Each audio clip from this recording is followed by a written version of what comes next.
हरे कृष्णा। श्रीमद् भागवतम में सभी का स्वागत करते हैं।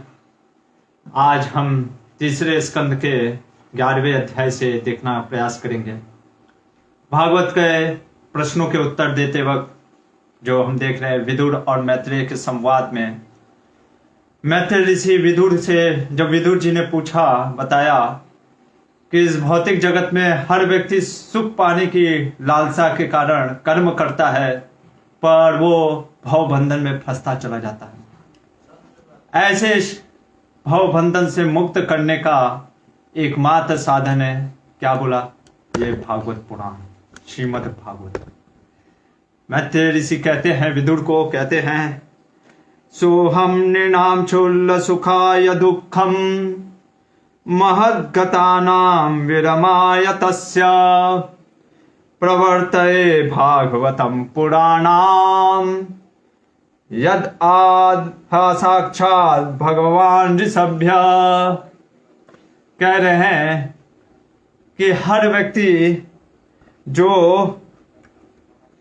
इस भौतिक कलमश से छुटकारा पाना चाहता है, उसको ये श्रीमद् भागवतम, ये भागवत पुराण, जो कि भगवान के जब धाम चले गए, भगवान अपने धाम को सूर्य के समान, ये भागवत पुराण इस भौतिक जगत में आया है। सुखदेव गोस्वामी तो इतना तक कहते हैं, ना तो ये कैलाश में ना वैकुंठ में ये भागवत का रस उपलब्ध नहीं है, ना स्वर्ग लोक में, ये सिर्फ और सिर्फ इस धरती पे ही उपलब्ध है। तो हम भी ऐसे श्रीमद् भागवतम में, जो कि पुराण अर्को है, पूरे वेदों का अखिल है, सार है, ये श्रीमद् भागवतम में प्रवेश करते हैं, गुरु शिष्य परंपरा का आश्रय लेते हैं। ओम नमो भगवते वासुदेवाय। ओम नमो भगवते वासुदेवाय। ओम नमो भगवते वासुदेवाय। ओम अज्ञानतिमिरान्धस्य ज्ञानाञ्जनशलाकया चक्षुरुन्मीलितं येन तस्मै श्रीगुरुवे नमः। नमो ओम विष्णुपादाय कृष्णप्रेष्ठाय भूतले श्रीमते भक्तिवेदान्त स्वामिनिति नामिने। नमस्ते सरस्वती देवे गौरवाणी प्रचारिणे निर्विशेष शून्यवादी पाश्चात्य देशतारिणे। श्री कृष्ण चैतन्य प्रभु नित्यानंद श्री अद्वैत गदाधर श्रीवासादि गौर भक्त वृंद। हरे कृष्णा कृष्ण कृष्ण हरे हरे, हरे राम राम राम हरे हरे। हरे कृष्णा। तो लास्ट टाइम हम देख रहे थे श्रीमद् भागवतम से कि हम व्याख्या कर रहे थे काल का, कि कैसे परमाणु से काल की जो समय को निकालने का हमने देखा था कि दो परमाणु बन के एक अणु बनते हैं, ऐसे ही तीन अणु से एक हेक्सा एटम बनता है, और फिर उसके बाद हम देखते हैं कि एक त्रुटि होता है, एक निमेष होता है, एक लव होता है। इस प्रकार से पिछली बार हमने देखा था कि हमारा जो, जैसे सूर्य के दो आयन होते हैं, उत्तर आयन और दक्षिण आयन, ऐसे हमारे एक वर्ष वास्तव में देवताओं के एक दिन और एक रात होते हैं। और फिर हमने देखा था कि अलग अलग प्रकार से वत्सर निकालते हैं। एक सूर्य से निकालते हैं, उसको हम कहते हैं संवत्सर, एक होता है परिवत्सर। इस प्रकार से चंद्रमा की गति से हम निकालते हैं अलग अलग वत्सर। तो जब इन सभी कालों की पद्धति सुनते हैं विदुर जी, तो मैत्रेय ऋषि से कहते हैं कि आपने तो स्वर्ग के बारे में बता दिया, आप लोग ने इस मानव जाति के इस धरती पे भू जगत का बता दिया। अब मैं जानना चाहता हूं उन लोगों के बारे में, या ब्रह्मा का लाइफ स्पैन जानना चाहता हूं कि ब्रह्मा जी का आयु कितनी है, और क्या है ब्रह्मा जी के ही जैसे उन लोगों की आयु जो कि एक कल्प से ज्यादा है। और विदुर जी कहते हैं, आप मैत्रेय ऋषि बता सकते हैं। क्यों आप बता सकते हैं? क्योंकि आप क्या है, आत्म साक्षात्कार है और आप योगी भी हैं, इसलिए आपसे कोई चीज भी परे नहीं है। कृपया करके आप हमें उसके बारे में वर्णन कीजिए। तो यहाँ पे मैत्रेय ऋषि विदुर को ब्रह्मा की आयु समझाने के लिए पहले 4 युग बता रहे हैं कि 4 युग होता है। कलयुग होता है, कलयुग की आयु होती है लगभग 4,32,000 साल।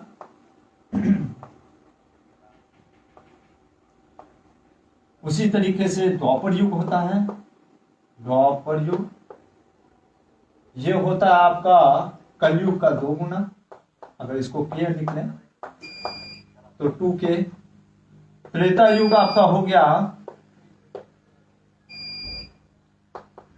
3K, कलयुग का 3 टाइम। और सतयुग हो गया आपका 4K। ये हो गया 4 युगों के आयु उनका कितना। और ऐसे कुल मिला के जो चतुर्युग बनता है, टोटल युग, एक चतुर्युग अगर टोटल इसको करें तो वो आता है 43,20,000 साल। इतना एक युग बनता है। क्या बनता है? इतना एक दिव्य युग कह सकते हैं, 4 युग का होता है। अच्छा, इसके बाद कहते हैं कि हर एक युग में, जैसे मैंने आपको बताया, हर बार ऐसे आता है। जैसे ये हो गया आपका सपोज सतयुग। सतयुग के बाद आता है द्वापर युग, सतयुग के बाद त्रेता युग, फिर द्वापर युग और कलयुग। तो जैसे मान लीजिए अभी कलयुग चल रहा है, तो कलयुग के 3 पीरियड होते हैं। अगर हम देखें तो कलयुग के, जैसे इसको ले ले कलयुग का टाइम स्पैन, तो 2 संध्या होती है। ये संध्या, ये क्या होता है, जैसे यहां पे द्वापर युग चल रहा था, तो द्वापर युग से कलयुग के स्टार्ट होने में कुछ समय लगता है। ये संध्या लगभग कितने साल का होता है? 100 साल का। कितने साल का? 100 साल का। और ये 100 साल मतलब कितना? डेमिगॉड, देवताओं का 100 साल।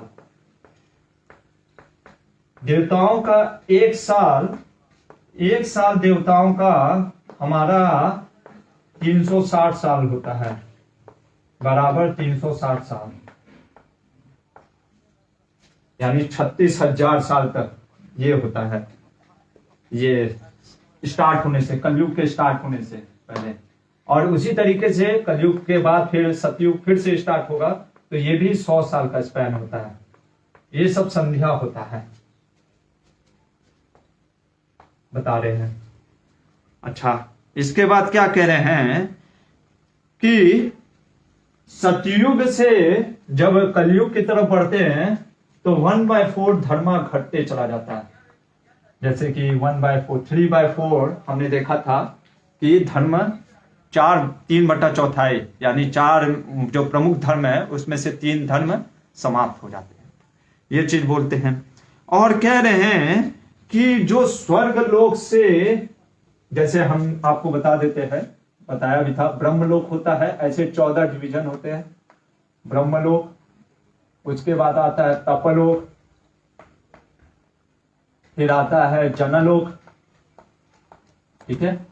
जनलोक के बाद आता है महरलोक, महरलोक के बाद आता है स्वर्गलोक, स्वर्गलोक के बाद आता है भुवरलोक, भुवरलोक के बाद आता है भूलोक, जिसपे हम लोग हैं, ठीक है। और इसी तरीके से अतल, वितल, सुतल, तलातल, महातल, ऐसे करके पूरा पाताल, रसातल, ऐसे करके ये पाताल तक रहता है। तो हमने बताया था कि ब्रह्मा की रात के समय क्या होता है, ये पाताल से लेकर के, हम देखेंगे अभी बताएंगे, पाताल से लेकर के पूरा स्वर्ग लोक तक जो है वो प्रलय में डूब जाता है, पूरी तरीके से एक प्रकार से समाप्त हो जाता है। ये सारा चीज समाप्त हो जाता है। तो कह रहे हैं वही चीज कि ब्रह्मा की रात के समय क्या होता है कि ये जो है स्वर्ग लोक से लेके पाताल लोक तक ये सारे के सारे समाप्त हो जाते हैं। इसमें कोई लोग ही नहीं रहते, ये पूरा समाप्त हो जाता है, ये पूरा सृष्टि ही समाप्त हो जाता है। अच्छा, और क्या होता है?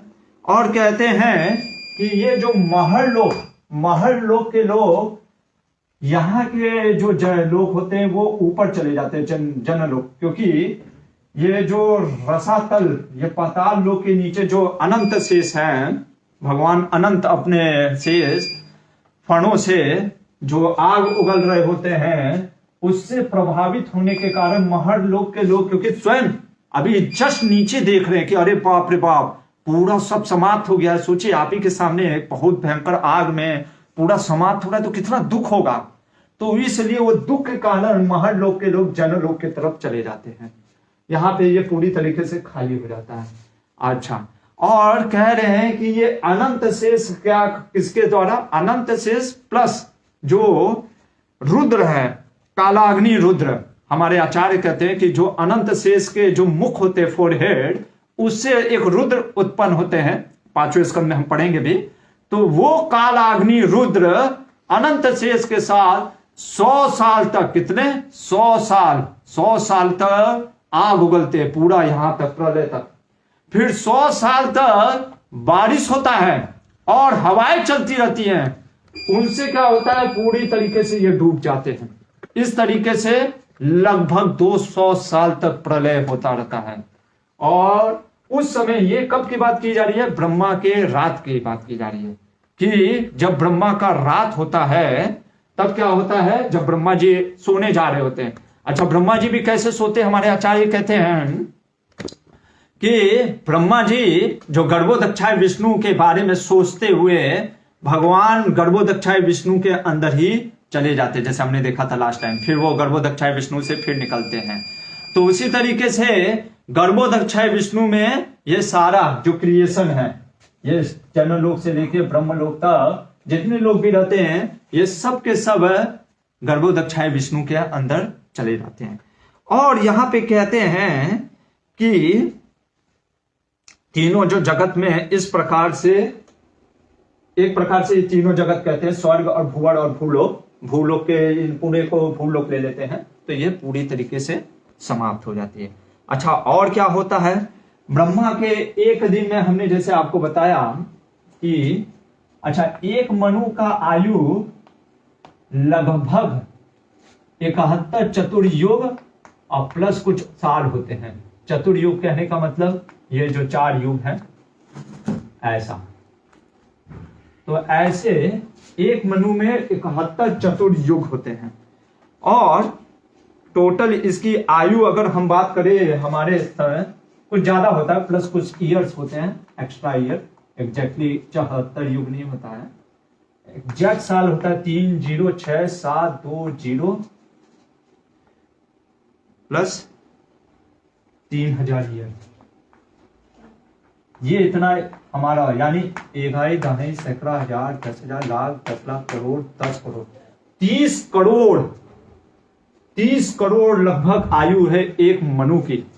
और अभी हम जो चल रहा है वो 7वां मनवंतर चल रहा है, तो यानी 30 करोड़ साल होता है एक मनु की आयु।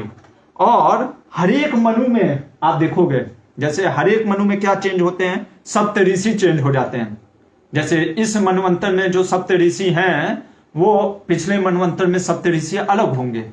जैसे अगले मनवंतर में जो अश्वत्थामा है, वो भी एक मनु क्या हो जाएगा? सप्तऋषि में आएगा। ठीक है। फिर देवताएं चेंज हो जाते हैं, देवताओं का पोस्ट चेंज हो जाता है, इंद्र का पोस्ट चेंज हो जाता है। और तो और जो मनु होते हैं, जैसे हम देख रहे हैं अभी कौन सा विवस्वत मनु चल रहा है। तो इस प्रकार से जो 14, ये सब 8वें स्कंद में हम पढ़ेंगे ये सारा चीज। तो यहाँ पे इनकी आयु के बारे में बता दिया गया और कैसे डिवास्टेशन होता है, ये हमने आपको थोड़ा सा जानकारी दिया। इसके बाद कहते हैं कि ब्रह्मा जी का ये तो एक कल्प है। एक कल्प कहने का मतलब एक दिन, हमेशा याद रखिएगा। जब भी हम कल्प की बात कर रहे हैं तो ब्रह्मा कल्प कहने का मतलब ब्रह्मा जी का एक दिन। जैसे हमारा 1 2 3 4 आज जैसे 24 तारीख है, तो ब्रह्मा जी के हर एक दिन का नाम है।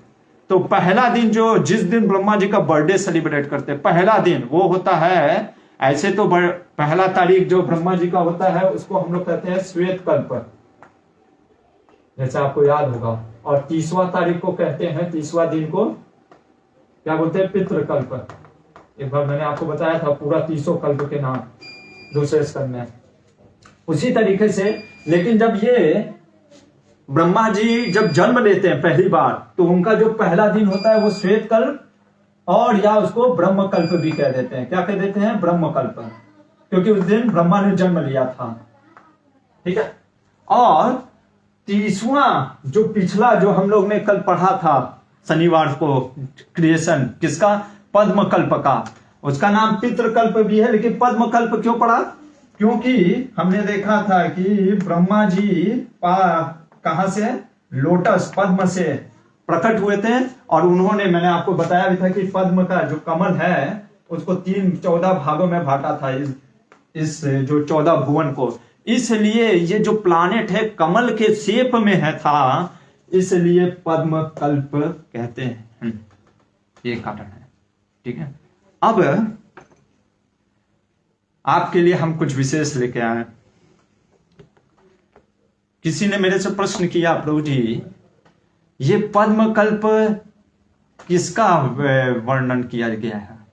जैसे हमने क्रिएशन लास्ट टाइम बता रहे थे, तो ब्रह्मा जी ने जो कृष्ण का दर्शन किया, तो क्या ये जो दिन चल रहा है ब्रह्मा का, जो हम कहते हैं 51वां साल का पहला दिन है ये, या 50वां साल का लास्ट दिन का, वो किस पद्म कल्प की बात कर रहे हैं? वास्तव में पद्म कल्प तो लास्ट दिन को कहते हैं। हमारे श्रीधर स्वामी और विशेषकर जीव गोस्वामी की विशेष कृपा है हमारे ऊपर। हमारे आचार्य ने कुछ खोज कर निकाला शास्त्रों से, और उसी चीज को मैं बताऊंगा। समय अभी आने दीजिए, तब मैं आपको बताता हूं कि ये क्या चीज है पद्म कल्प। और ये, या मैं बता ही देता हूं अभी आपको। तो हमारे आचार्य ऐसा कहते हैं कि वास्तव में ये जो कल्प है, जैसे ब्रह्मा जी के अगर हम देखें, जैसे मैंने आपको बताया,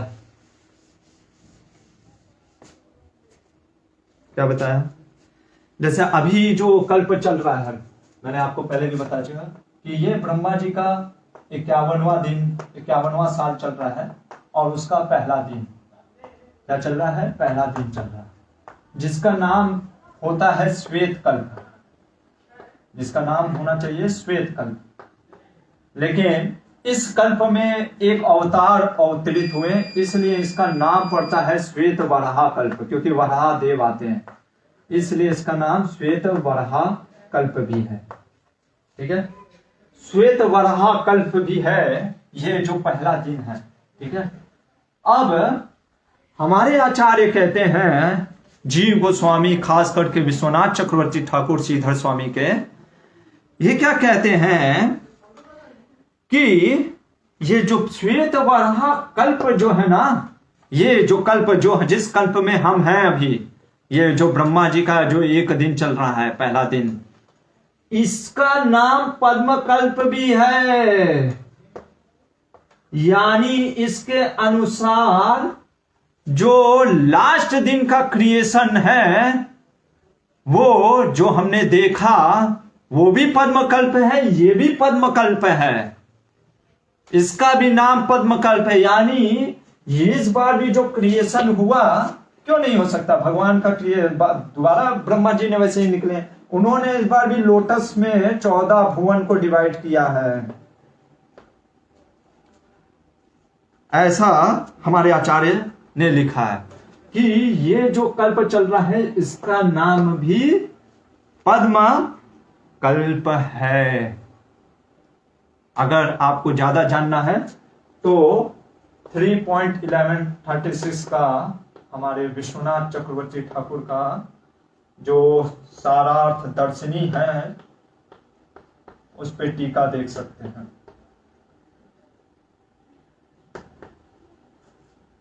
तो कहने का मतलब ये है कि जो मैत्रेय ऋषि ने क्रिएशन बताया था, वो इसी कल्प का बताया। किस कल्प का? जिस कल्प में हम हैं। इसी कल्प में क्या हुआ? क्या ये श्वेत वराह कल्प जो हम पद्म कल्प की बात कर रहे हैं, तो दोनों कल्प का सेम कह सकते हैं कि क्रिएशन एक जैसा हुआ। अच्छा, ये चीज तो हुआ। अब जैसे ब्रह्मा के 50 साल को, 100 साल होता है ब्रह्मा का, तो 50 साल को प्रारब्ध कहते हैं, इसलिए द्विप्रारब्ध, प्रारब्ध, दो प्रारब्ध। ब्रह्मा की आयु 2 प्रारब्ध है, मतलब कहने का मतलब 50 साल को 1 प्रारब्ध, 100 साल को 2 प्रारब्ध, और इस प्रकार से। और जो ब्रह्मांड का जो साइज है 500 मिलियन योजन है। कितना है? 500 मिलियन योजन इसका डायमीटर है। इसका डायमीटर है किसका? ब्रह्मांड का, जिस ब्रह्मांड में हम रहते हैं। सोचिए। और कह रहे हैं कि ये जितना टाइम, ये सब निकाल करके देखिए, यही है भागवत। अब आप कहेंगे प्रभु जी इतना टाइम निकाल करके मिल क्या रहा है हम लोग को? ये बताया जा रहा है, बोल रहे हैं क्या कि ये जो आपने देखा ये वास्तव में निमेष है।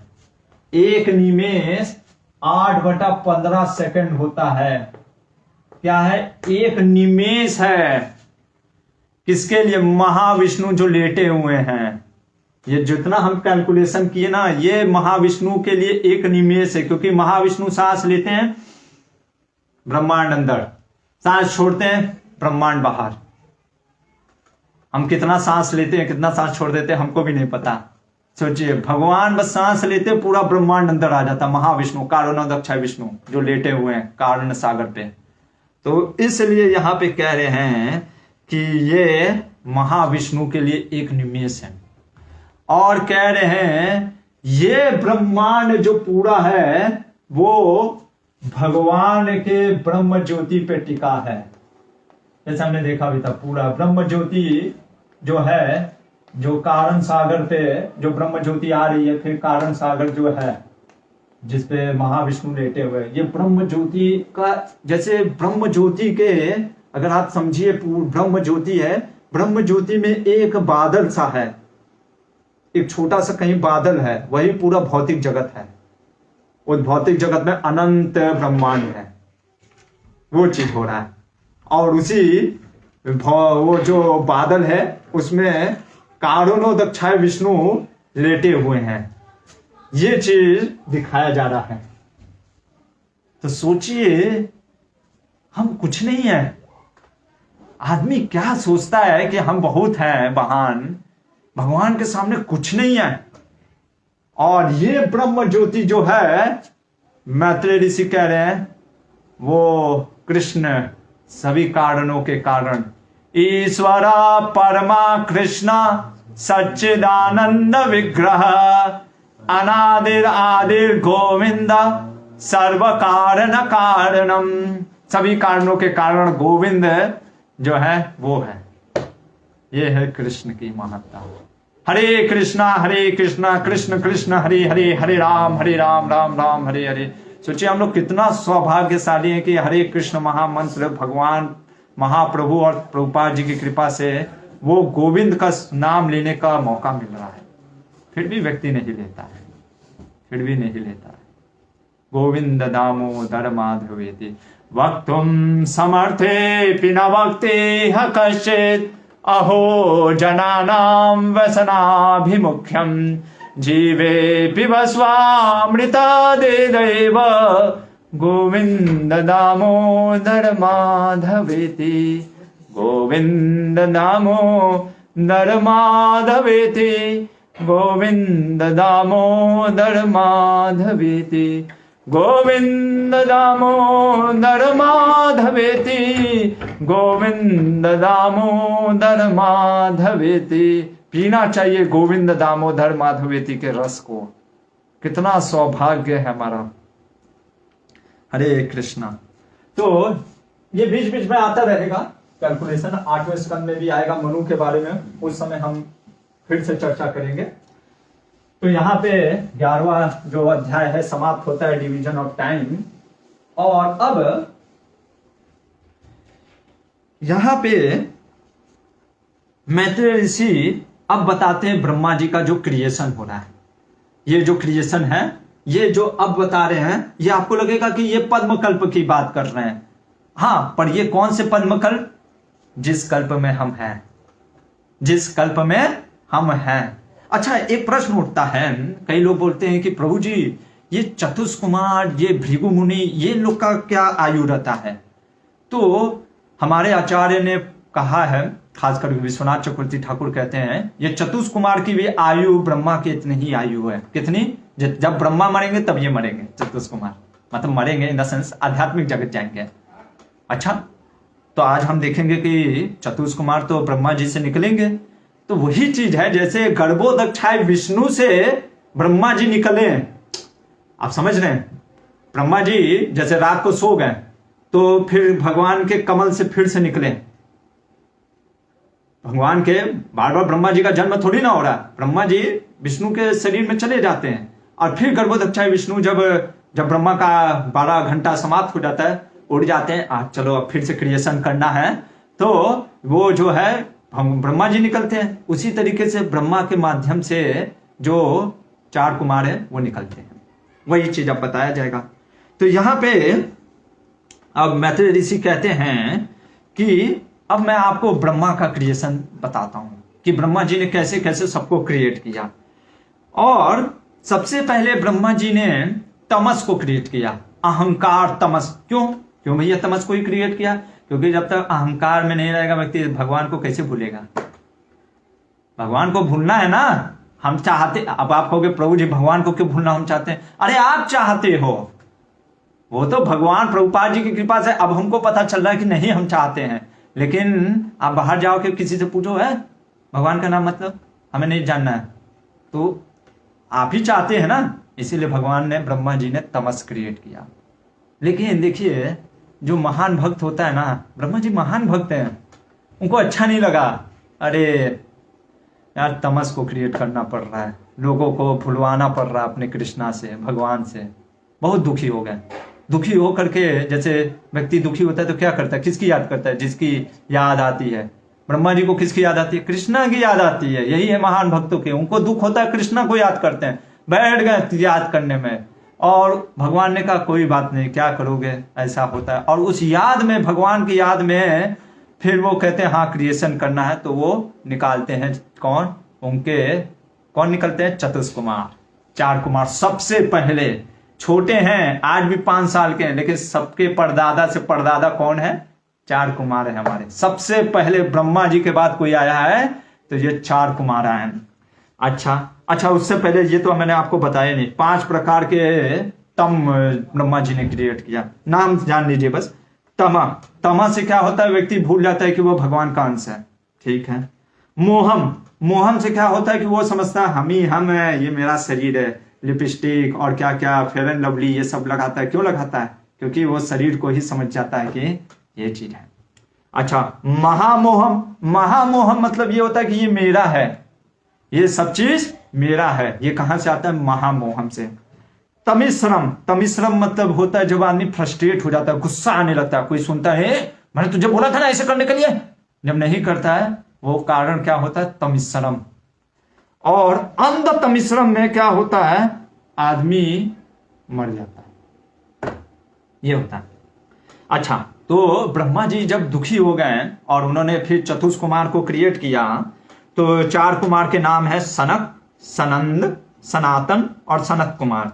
ये 4 जो हैं सांख्य, वैराग्य, योग और तप, ये हर जो 4 कुमार है एक एक मतलब कि मुख है उनके। तो इनमें थोड़ी सी भक्ति भी है, लेकिन मुख्यतः ये वैराग्य और ये सब चीज के हैं। ब्रह्मा जी ने कहा जाओ क्रिएशन करो, उन्होंने बोल दिया हम नहीं करेंगे। ऐसे कई बार होता है ना, खास करके इस्कॉन में ब्रह्मचारी हो जाते हैं, कहते हैं नहीं हम विवाह नहीं करेंगे। उसी तरीके से इन्होंने कह दिया कि ब्रह्मा जी हम नहीं करेंगे, हम भगवान के भक्ति करना चाहते हैं, हमको नहीं करना। आ गया ब्रह्मा जी को गुस्सा। सोचिए अगर हमारे माता पिता गुस्सा करते हैं तो परंपरा ही में है। ब्रह्मा जी को भी गुस्सा आ गया, ब्रह्मा जी को, लेकिन अभी क्या कर सकते थे, क्योंकि वो भी जानते कि वो भगवान के भक्त हैं और ये भी सही, वो तो जान ही रहे कि ये लोग सही कर रहे हैं, वास्तव में भगवान का ही भक्ति करना चाहिए, लेकिन क्रिएशन भी करना है ना। अभी वो क्रिएशन नहीं करेंगे ब्रह्मा जी तो फिर कैसे मौका मिलेगा जीव जंतु को, जीवों को आने का यहाँ पे। तो ब्रह्मा जी को अभी कुछ बोल भी नहीं सकते थे, क्या बोलेंगे चार कुमार को कि भैया नहीं भक्ति नहीं करना है, तो फिर वही बोल देंगे आप क्यों करते हैं। तो उन्होंने कहा ठीक है, लेकिन गुस्सा भी आ रहा था, तो गुस्सा को दबा रहे थे। अभी क्या करें, तो अभी कितना दबाएंगे, कब तक दबाओगे, हर का मेल्टिंग पॉइंट होता है। तो यहां से उनके एक क्या किस रूप का, नील लोहिता, नील लोहिता मतलब नीला और लाल मिक्स कौन निकलता है, एक बच्चा निकलता है उनके यहां से, आईब्रो से, ये इससे यहां से निकलता है। और जब निकलता है तो वो चिल्लाने लगता है कि हे जगत गुरु, हे जगत गुरु, मेरा नाम दो, मेरा काम दो मुझे। ब्रह्मा जी ने कहा शांति रखो, शांति रखो, बहुत हल्ला मचा रहे हो, शांति रखो, तुम इतना हल्ला मचा रहे हो, तुम्हारा नाम पड़ेगा रुद्र। हमारे आचार्य कहते हैं ये रुद्र डेमी गॉड है, शिव अलग है, उसमें डिटेल नहीं जाएंगे। तो रुद्र होते हैं, इनका नाम रुद्र पड़ जाता है। ब्रह्मा जी ने कहा मैं तुमको 11 जगह पे तुमको स्थान देता हूं। सबसे पहले हृदय, क्योंकि क्रोध कहां से आता है, हृदय में ही उपकता है। फिर उसके बाद कहां जाता है, हमारे चरण में कांपने लगता है ना, हाथ पैर जब आदमी देखोगे क्रोधित हो जाता है ऐसे ऐसे। फिर उसके बाद नाक, नथुने फूल जाते हैं, अगर आपने देखा होगा किसी को क्रोध होते हुए ऐसे नाक फूल जाता है, तो नाक में हवा मतलब। फिर उसके बाद चिल्लाता आदमी जोर से, तो वो आवाज जो गूंज रहा है तो तुम स्काई में रहोगे। उसके बाद जोर जोर से हवा छोड़ता है। और फिर क्या होता है, जैसे फिर कह रहे हैं कि पानी में, जैसे पानी में सुनामी, वहां पे एंगर, फायर, अग्नि जो जला के रख देती है, तुम्हारा अग्नि में स्थान रहेगा। अर्थ, अर्थ मतलब कि आजकल हम देखते हैं वेपन जो बनता है मिट्टी से, तो ये वेपन, उसमें तुम्हारा स्थान रहेगा। सूर्य, क्योंकि सूर्य की तेज जो चमका देगी, जला देगी, उसमें तुम्हारा स्थान रहेगा। मून, जो ज्यादा ठंडा प्रदान कर दे। और कहते हैं ऑस्टेरिटी, यहां पे तपस्या। पहली बार जब मैंने सुना तो मैंने कहा तपस्या से भी होता है क्या, क्रोध आ जाता है क्या? तो मेरे को हजम नहीं हुआ कि ऐसा कैसे हो सकता है, तपस्या से क्या क्रोध आता है क्या? तो मैंने सोचा चलो आचार्य क्या कहते हैं।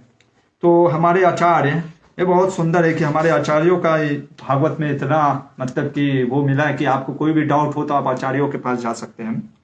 तो आचार्य हमारे कहते हैं, एक श्लोक उद्धृत करते हैं, कह रहे हैं, भागवतम का ही श्लोक है, 10वें स्कंद में आता है, ये अन्य अरविंदाक्ष विमुक्त मानिनस त्वये असद्भावद विशुद्ध बुद्धया आरुह्य कृच्छेन परम पदम तथा पतन्ते अधोनादित युष्मादंग्रया।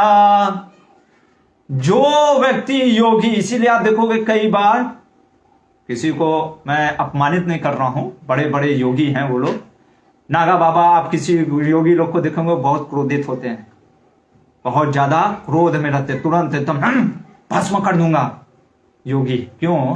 क्योंकि हमारे आचार्य कहते हैं योग, जो तपस्या हम करते हैं ना, अगर भक्ति उसमें नहीं डालेंगे तो हमारा जो हृदय है वो हार्ड हार्टेड हो जाएगा। क्या हो जाएगा?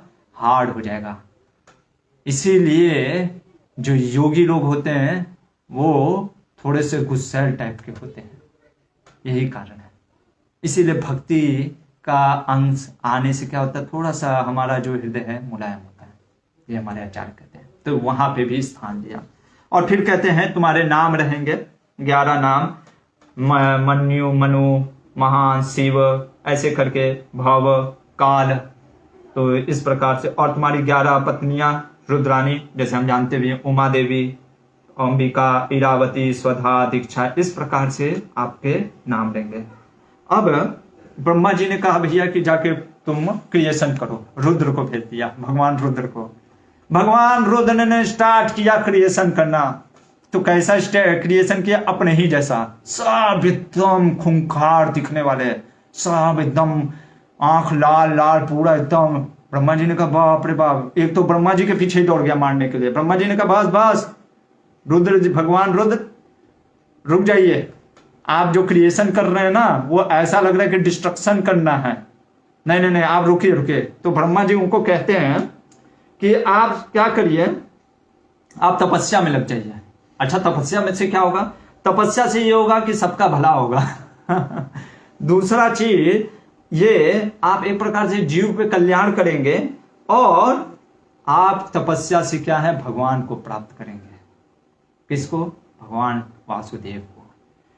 तो रुद्र एग्री हो जाते हैं, कहते ठीक है, तपस्या करने लग जाते हैं। ब्रह्मा जी ने कहा भाई ये फेल हो गया। पहला प्लान क्या हुआ, बच्चों ने ही मना कर दिया। दूसरा ऐसा निकला कि भैया क्रिएशन ही खतरनाक होने लग गया। ब्रह्मा जी ने कहा बहुत दिक्कत है बाबा। फिर उन्होंने सोचा कि अब क्या करें। तब उन्होंने 10 ऋषि, 10 पुत्र उत्पन्न हुए। सबसे पहले उत्पन्न हुए वशिष्ठ जी। सांस लेने, ब्रीदिंग जब किया तो वहां से वशिष्ठ निकले। दक्ष अंगूठे से निकला। भृगु टच से निकले, स्पर्श से। क्रतु हाथ से निकले। पुलस्त्य कान से निकले। अंगिरा मुख से निकले। अत्रि आंख से निकले। मरीचि मन से निकले। पुलह ब्रह्मा के नाभि से निकले। और सबसे उत्तम कौन निकले? नारद मुनि। कहां से निकले? ब्रह्मा के फिर ध्यान से निकले। नारद जो कि भक्ति का प्रचार करने के लिए नारद मुनि प्रकट हुए। फिर उसके बाद धर्म और अधर्म। धर्म ये छाती के राइट छाती से निकले, और अधर्म क्योंकि अधर्म जो चीज हमको अप्रिय, हमको दिखती नहीं ना, ये पीछे बैक, तो इसलिए ब्रह्मा जी के बैक से निकला है अधर्म। उसके बाद जो काम वासना है, काम, वो मन से निकला ब्रह्मा जी के। क्रोध आईब्रो से निकला। ये सब भी निकले, इसका भी एक रूप है, इसके भी व्यक्तित्व है। हमें ये नहीं सोचना चाहिए जो लस्ट का जो काम वासना के जो कामदेव हैं वो। ग्रीड जो है लालच, वो होठ से निकला। पावर ऑफ स्पीकिंग, बोलने की ताकत जो है वाक, वो मुख से निकला। ओशन जो है समुद्र, उनके लिंग से निकला। और जो भी गलत जो पाप रहित कार्य है वो उनके गुदा पीछे बैक पोर्शन से निकला, एनस से। और कर्दम मुनि जो कि उनके छाया के स्वरूप हैं, देखेंगे तीसरा स्कंद पूरा कर्दम मुनि का ही है, वो स्प्लेंडर, वो उनसे निकला। इतना बोलने के बाद अचानक से थोड़ा सा बोल देते हैं। क्या बोल देते हैं? थोड़ा सा गंभीर होकर के बोलते हैं, और थोड़ा सा हम भी इसको गंभीरता लेते हुए बोलेंगे, इसमें दोष नहीं ढूंढेंगे। क्या बोल देते हैं? यहां पे है,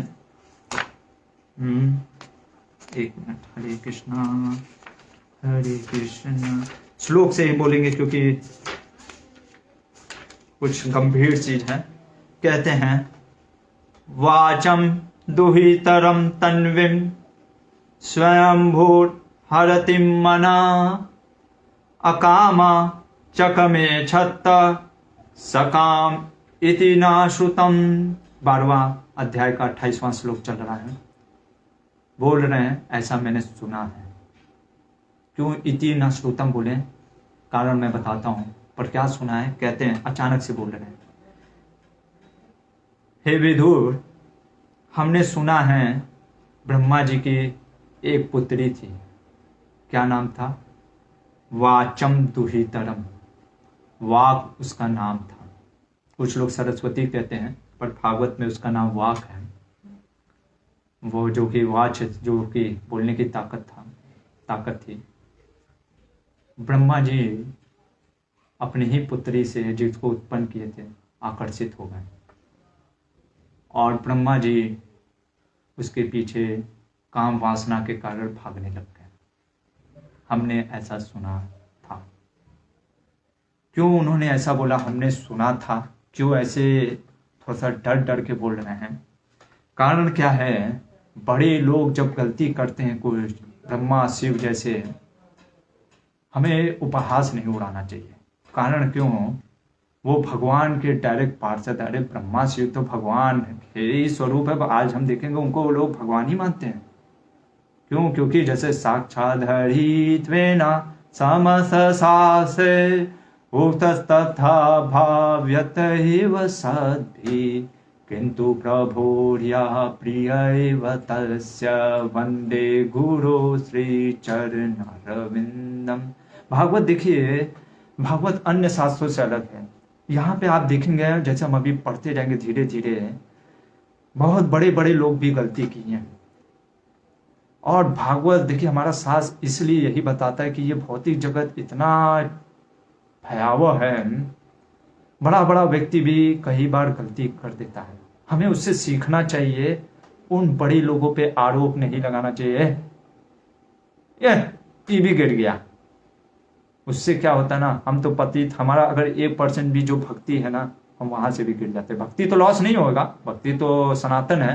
लेकिन मैंने आपको जैसे उदाहरण दिया था ना कि हमारे बैंक में पैसा रखा है पर बैंक अकाउंट नंबर भूल गए या पासवर्ड भूल गए, तो उस तरीके से तो सीखना है। इसीलिए विदुर जी को बता रहे हैं, मैत्री करें, हमने सुना है क्योंकि सिखाने के लिए बस, कि बड़े से बड़ा, क्योंकि ब्रह्मा जी ऐसे क्रिएशन किए तो कोई सोच सकता अरे इतने महान है, थोड़ा सा बस वाक्य का संबंध आया तो इसलिए वो बता दिया। दो चीज यहाँ पे समझने का है, हमने सुना था कहने का मतलब ये है, वो फॉल्ट फाइंड नहीं कर रहे, वो बस बता रहे विदुर सावधान रहो, ऐसे बड़े बड़े लोग भी गलती कर देते हैं इस भौतिक जगत में, ये काम वासना बहुत है। इसीलिए कहते हैं, क्या कहते हैं, बलवान इंद्रिय ग्रामो विद्वान समपि कर्षति। अरे इंद्रिय इतनी बलवान हैं, विद्वान का भी कर्षति हर लेते हैं। मूर्ख की बात नहीं कर रहा है, विद्वान की सोचिए। तो क्या हुआ जब ये, हाँ पहला चीज, एक और चीज ये जान लीजिए, हमारे आचार्यों के अनुसार ये ब्रह्मा जी जो हमारे जो अभी चल रहा है ब्रह्मा जी, ये ब्रह्मा जी ने नहीं किया था, क्योंकि ये ब्रह्मा जी ने पहले ही दिन भागवत सुना था। और भागवत में स्वयं हमने देखा है कि भगवान कहते हैं कि ब्रह्मा तुम कभी बिविल्डर हो नहीं सकते। ठीक है, ये हमारे जीव गोस्वामी श्रीधर स्वामी कहते हैं, ये कोई और ब्रह्मा की कहानी है जो बता रहे हैं हमारे मैत्रेय ऋषि। दूसरा चीज, मारीच के पुत्र हंस दिए। मारीच कौन है? ब्रह्मा का बेटा। तो मारीच के पुत्र, उसके दादा, अरे दादाजी को देखो बुढ़ापा में सठिया गए, लगे अपनी पुत्री पे पीछे, हंस दिए, सिर्फ हंस दिए। सॉरी मैंने रिमार्क कर दिया, सिर्फ हंसे हैं, बोले नहीं है। हम कुछ नहीं बोल सकते ब्रह्मा जी के बारे में, तो हंस दिए, बस थोड़ा सा हंस दिए। सिर्फ उस हंसने के कारण उनको क्या, देवकी का 6 पुत्र बनना पड़ा, जिसको कंस ने मारा था, सिर्फ मात्र हंसने से। आप कहोगे हंसने में क्या दिक्कत है? यही तो दिक्कत है, क्योंकि आप इतने बड़े व्यक्ति के ऊपर हंस रहे हो। हंसना नहीं है, हाँ गलती होता है, हमें सीखना है, हमें सीखना है, हंसना नहीं है। हंसना है, हमें अपने आप पे हंसना चाहिए। हम कितना बड़ा गलती करते रहते हैं प्रतिदिन। तो इसीलिए बहुत सावधान होके कह रहे हैं, इति न श्रुतम श्रुतम, मैंने सुना है। और कहते हैं, इसीलिए श्रील प्रभुपाद जी भी बहुत सुंदर तात्पर्य कहते हैं कि मनुष्य को इस घटना की ओर गंभीरता से ध्यान देना चाहिए। क्या ध्यान देना चाहिए? कि अनियंत्रित मेलजोल नहीं होना चाहिए। कई बार लोग आते हैं मंदिर में, खास करके बड़े मंदिर में, तो स्त्रियां पुरुष, आज की हमारे भारतीय सभ्यता फिर भी महान है कई बार, लेकिन लोग जो पाश्चात्य देश की सभ्यता से बहुत ज्यादा प्रभावित होते हैं, वो कहते हैं अरे ये सब क्या अलगाव, स्त्री का लाइन अलग है, पुरुष का लाइन अलग है, आप लोग भेदभाव बहुत करते हैं। हम कहते भेदभाव हम नहीं करते हैं, हमारा शास्त्र कहता है कि इंद्रियां इतनी बलवान हैं, आप जब मंदिर में आए तो आप भगवान की तरफ ध्यान दीजिए ना। हमारा उद्देश्य किस लिए आते हैं मंदिर में? फोटो खिंचवाने के लिए नहीं ना, हम आते हैं भगवान का दर्शन करने के लिए। तो इसलिए स्त्री अलग पुरुष अलग बैठाते हैं, और स्त्रियों का लाइन अलग पुरुष का लाइन अलग इसलिए रखते हैं कि पूरी तरीके से आप भगवान के ऊपर केंद्रित आपका ध्यान हो सके। ये प्रमुख कारण है, इसलिए नहीं कि हम भेदभाव करते हैं। वही चीज यहाँ पे प्रभुपाद जी बोल रहे हैं। तो जब इस चीज का वर्णन करते हैं तो बोलते हैं कि जब ब्रह्मा को इस प्रकार अपनी पुत्री के पीछे भागते हुए देखे हैं, मारीच जो उनके पुत्र होते हैं, अभी क्या बोले पिताजी जी, वो भी इतने महान ब्रह्मा हैं, ब्रह्मा जी हैं, इस ब्रह्मा की बात नहीं हो रही, फिर भी ब्रह्मा है। तो क्या कहते हैं वो मारीच के पुत्र, 3 चीज बोलते हैं, ब्रह्मा जी ये जो आप कार्य कर रहे हैं ये आज से पहले किसी ब्रह्मा ने नहीं किया और आगे के फ्यूचर वाले ब्रह्मा भी कभी करेगा नहीं। आपने जो कार्य किया है बहुत गलत कार्य हो रहा है। दूसरा चीज, आप जगत गुरु हैं, आपको जगत गुरु कहा जाता है। कृष्ण के बाद मतलब विष्णु, गर्भोदक्षाय विष्णु के बाद आप तो डायरेक्ट भगवान के नाभि से निकले हैं। आप ऐसा कार्य कैसे कर सकते हैं? नहीं नहीं नहीं, बिल्कुल मत करिए, गलत करिए मत, क्योंकि आप ऐसा कार्य करेंगे यद यद आचति श्रेष्ठ तत्त देवे तरोजना, लोग आपका ही अनुसरण करने लग जाएंगे। बहुत गलत चीज है, इसलिए इस चीज को मत करिए। और जब उन्होंने ब्रह्मा से किया फिर भी देखिए कि ब्रह्मा नहीं सुन रहे हैं, स्वयं तुरंत मारीच भगवान को स्मरण करने लग जाते हैं और ब्रह्मा भगवान को स्मरण करते हैं कि किसी प्रकार से रक्षा करिए। तो फिर उनके इस चीज को सुन करके ब्रह्मा जी को रियलाइज होता है गलत किया उन्होंने, और तुरंत ही वो अपना शरीर मतलब कहने का मतलब ऐसा नहीं कि ये ब्रह्मा ने अपना शरीर त्याग दिया। शरीर कहने का मतलब हमारे आचार्य कहते हैं कि मेंटालिटी होता है। ब्रह्मा का जो शरीर है वो पूरा इंटेलिजेंस से बना है, प्योर इंटेलिजेंस, मतलब इंटेलिजेंस, बुद्धि से। बुद्धि तो हमको दिखता ही नहीं, तो आप सोच लीजिए ब्रह्मा जी तो हमको आ भी गए तो दिखेंगे नहीं। तो ब्रह्मा जी ने अपना पोजीशन छोड़ दिया, वो मेंटालिटी त्याग दिया। इसलिए वो कह रहे हैं जैसे नहीं होता है, आपने जैसे हमारा शरीर क्या बना है, पृथ्वी से बना है, ठीक है ना, अग्नि वायु जल से बना, तो कोई चीज त्याग देना जैसे, तो उस तरीके से उन्होंने अपना बुद्धि को त्याग दिया, वो उनकी मृत्यु है। तो जैसे उन्होंने त्यागा पूरा एक अंधकार सा छा गया, क्योंकि पूरा गलत था ना, काम वासना से भरा था। तो इस प्रकार से ब्रह्मा जी ने वो ये चीज बता करके थोड़ा सा इसमें बीच में ऐड कर दिया मैत्रेय ने कि ऐसा भी हो जाता है कई बार, एक ही बार हुआ आज तक। तो यहाँ पे सावधान रहने के लिए बोला, क्योंकि भागवत आपको सिखाएगा, यहाँ पे बड़े बड़े भी गलती करेंगे और सिखाएगा पग पग पे कि भौतिक जगत में क्या होता है। आगे बोलते हैं कि ब्रह्मा जी ने फिर 4 मुख से 4 वेद आए, ऋग्वेद, यजुर्वेद, सामवेद, अथर्ववेद। उसके बाद उपवेद आए, जैसे धनुर्वेद, आयुर्वेद, गंधर्व वेद, स्थापत्य वेद। फिर आता है पंचम वेद, पुराण और इतिहास को कहते हैं। फिर आया आपका कर्मतंत्रम, फिर धर्म के जो 4 पैर हैं वो इस आए। फिर 4 आश्रम आए, फिर 4 आश्रम जैसे गृहस्थ, ब्रह्मचर्य, वानप्रस्थ, सन्यासी, ये सब ब्रह्मा ही के शरीर से निकले। फिर उसके बाद जो वेदों के मंत्र हैं वो भी आए, गायत्री, अनुष्टुप छंद, तिष्टुप छंद, जगती, ये सारा चीज वैदिक मीटर जो छंद होता है और राइटिंग जो होता है, जो हम लिखते हैं छंदों में, वो सारा चीज आया। फिर उसके बाद सप्त स्वर आए, सारे गामा पाधानी, ये सब भी आया। तो इस प्रकार से ब्रह्मा जी जो कि पूरा ये क्रिएशन करते हैं। और जब ब्रह्मा जी ने देखा, अभी बनाया ना ऋषियों को, पुलस्त्य ऋषि, पर क्या है ना, ऋषि लोग तो सेल्फ कंट्रोल होते हैं ना। उन्होंने कहा भैया हमने तो बनाया था अपने 10 पुत्र, चलो नारद तो बन गया फिर से ब्रह्मचारी, वो भी नहीं किया शादी। बाकी तुमने किया, लेकिन वो इतना जितना उनको क्रिएशन करना था, क्योंकि जैसे बहुत से जो क्या बोलते हैं जीवात्मा लाइन में लगी हुई है कि भैया हमको आना है, सबको भोग करना है, तो वो देख रहे कि हो ही नहीं रहा है जितना क्रिएशन होना चाहिए, थोड़ा सा दुखी हो गए। और फिर उन्होंने सोचा अब मैं ही कुछ करता हूँ। उन्होंने क्या किया, अपने शरीर से 2 उत्पन्न किए, एक पुरुष और एक स्त्री। पुरुष हुए स्वयंभू मनु, क्योंकि ब्रह्मा जी से ये मनु उत्पन्न हुए इसीलिए इनका नाम स्वयंभू मनु हुआ। और उनकी पत्नी हुई सतरूपा। इन दोनों के यूनाइट से पूरा आज जो मानव जाति जो कहलाता है यही है। तो सतरूपा और स्वयंभू मनु, इनके 5 पुत्र 5 हुए, 2 पुत्र प्रियव्रत और उत्तनपाल, और 3 पुत्री हुई। एक का नाम रखा अकूति, दूसरे का देवहूति, तीसरे का प्रसूति। देवहूति और अकूति का हम तीसरे स्कंद में पढ़ेंगे, प्रसूति का हम चौथे स्कंद में पढ़ेंगे। और अकुति का विवाह किया रुचि से, देवहूति का कर्दम मुनि से, प्रसूति का दक्ष से। इन तरीके से उन्होंने फिर पूरे जगत को फील्ड किया। ये हुआ आपका 12वां अध्याय।